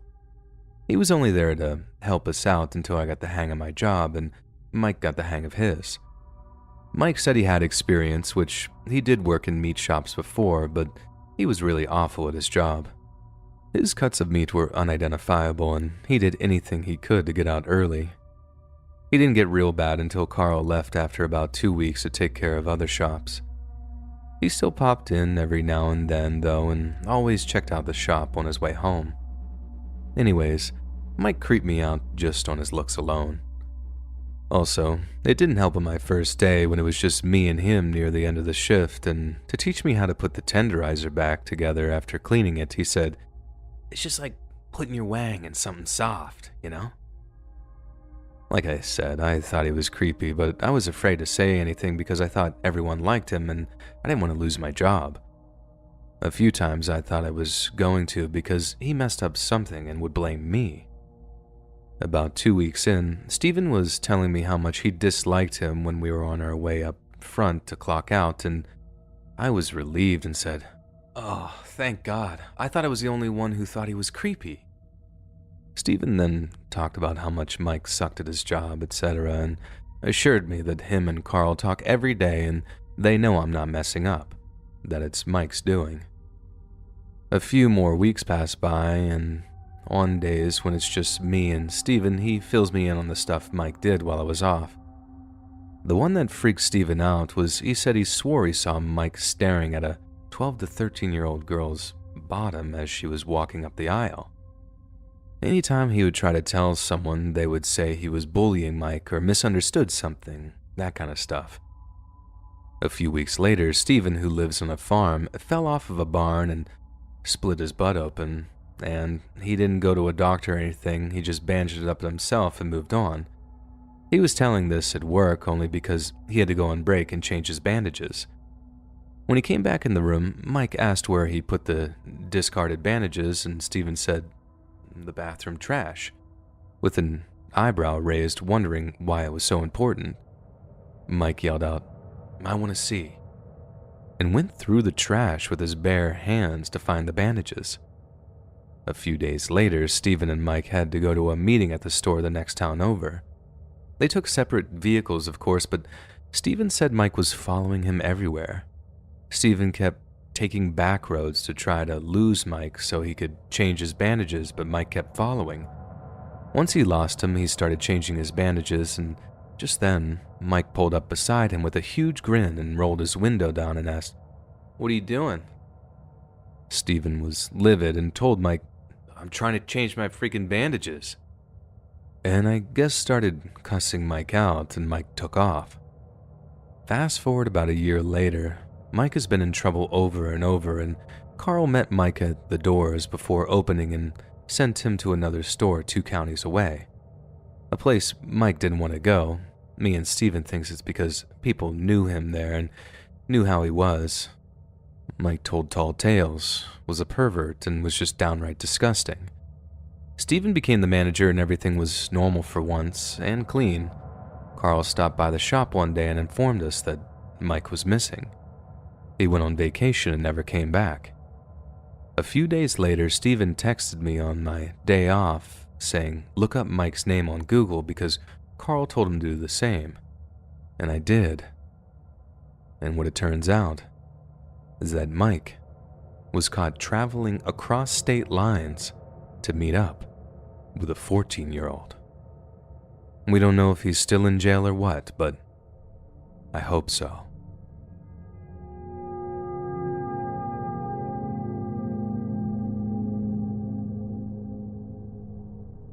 This happened several months ago. At the time, I had recently lost my car due to a motor vehicle accident, so I walked for 30 minutes to the store, thinking I'd be able to beat the sunset back, but I was wrong. By the time I was done picking up my groceries, it was pitch black outside. The thing is, I live in a woodsy area where there are not even many sidewalks, so I didn't think it was safe to walk back. I tried getting my brother and cousin to pick me up and drop me off, but they wouldn't have been able to make it for a while, so instead I decided to get a lift. A photo of a suspicious-looking creepy old man popped up as my driver. I waited at the sidewalk for my ride, and maybe like 10 minutes later the driver arrived. It was a silver Toyota sedan, and the driver was an old man wearing a cap and large framed rectangular glasses. Instantly, something felt off about the man's aura, and I try not to let it bother me too much. After all, my home is literally down the street, I reminded myself. I asked him if I could set my groceries in the trunk of his car, and he nodded. I dropped it without noticing what was in the trunk of his vehicle because where we were stopped, it was pretty dark with no street lamps. I helped myself into the car and told him that I live back there, pointing in the direction from which the vehicle had arrived, and let him know that he was only a 3-minute drive from my home. I saw him nod, or so I thought, and as soon as the light switched to green, he made a right. I thought that he was making the right to turn the vehicle around, but instead, he drove past the main road he was supposed to take to get to my home. I let him know immediately that my home was that way while pointing in the direction, and he acknowledged it but still kept going straight, claiming there was an issue with his GPS. and he started driving us in the complete opposite direction of my home where the roads were completely empty. I suddenly didn't feel safe. I had a terrible feeling in the pit of my stomach. And in that moment of panic, I immediately reached for my phone to SOS, assuming the worst, but then I stopped myself and told myself to calm down. Make a U-turn. I tried to tell the driver as calmly as possible. I didn't want him to hear the panic in my voice. He didn't respond. My request to turn around was completely ignored. I couldn't keep calm any longer, so I finally yelled for him to make a right turn and to turn around. He reluctantly complied. And along the way back to the road that took me to my home, it felt like the longest 3 minutes of my life. But just when I thought I'd finally be home safe, the driver then suggested an alternate route even though my home was a simple right and a right via the main road and very, very close by. I immediately felt that something was really, really wrong. He slowed down next to a woodsy, isolated path along the way, asking if I'd ever been that way before and that we could take this route instead. I froze. Again, I went into panic mode, but forced myself to calm down so as not to let it be known that I was suspicious of him. I raised my voice once more, telling him my home was that way while pointing toward the main road, which wasn't very far. He finally obliged after some reluctancy and started driving back toward the main road again. The entire time on the way to my home, my heart was racing and my palms were sweating. We arrived at my complex maybe 5 minutes later, and I spoke to him very nicely so that he doesn't try something funny that would force him to react in such a manner that would put my life in further danger. I told him I'd be tipping him well for such a short drive, which would be $10. I quickly hopped out of the car and jolted to the trunk to retrieve my groceries. As I grabbed my bags, I saw something I hadn't noticed before, because this time the street lamps surrounding my complex illuminated the trunk of his car. I froze as I grabbed my groceries, as in the trunk of his vehicle was a rope and a mallet and a bag filled with some contents. I began trembling from fear. I ran up to my building so fast and checked outside my window as soon as I got up to my apartment to make sure he wasn't still lurking and watching. But thankfully I never had to hear or see from this old man again. My guess was that he had some evil, twisted intentions from which I miraculously escaped because, for whatever reason, he decided to change his mind about those intentions he had for me that night. To this day, I can only guess as to what his intentions were, but judging by the items I found in the trunk of his vehicle, it's not something I would have ever had wished to find out. I was so glad I trusted my instincts that day.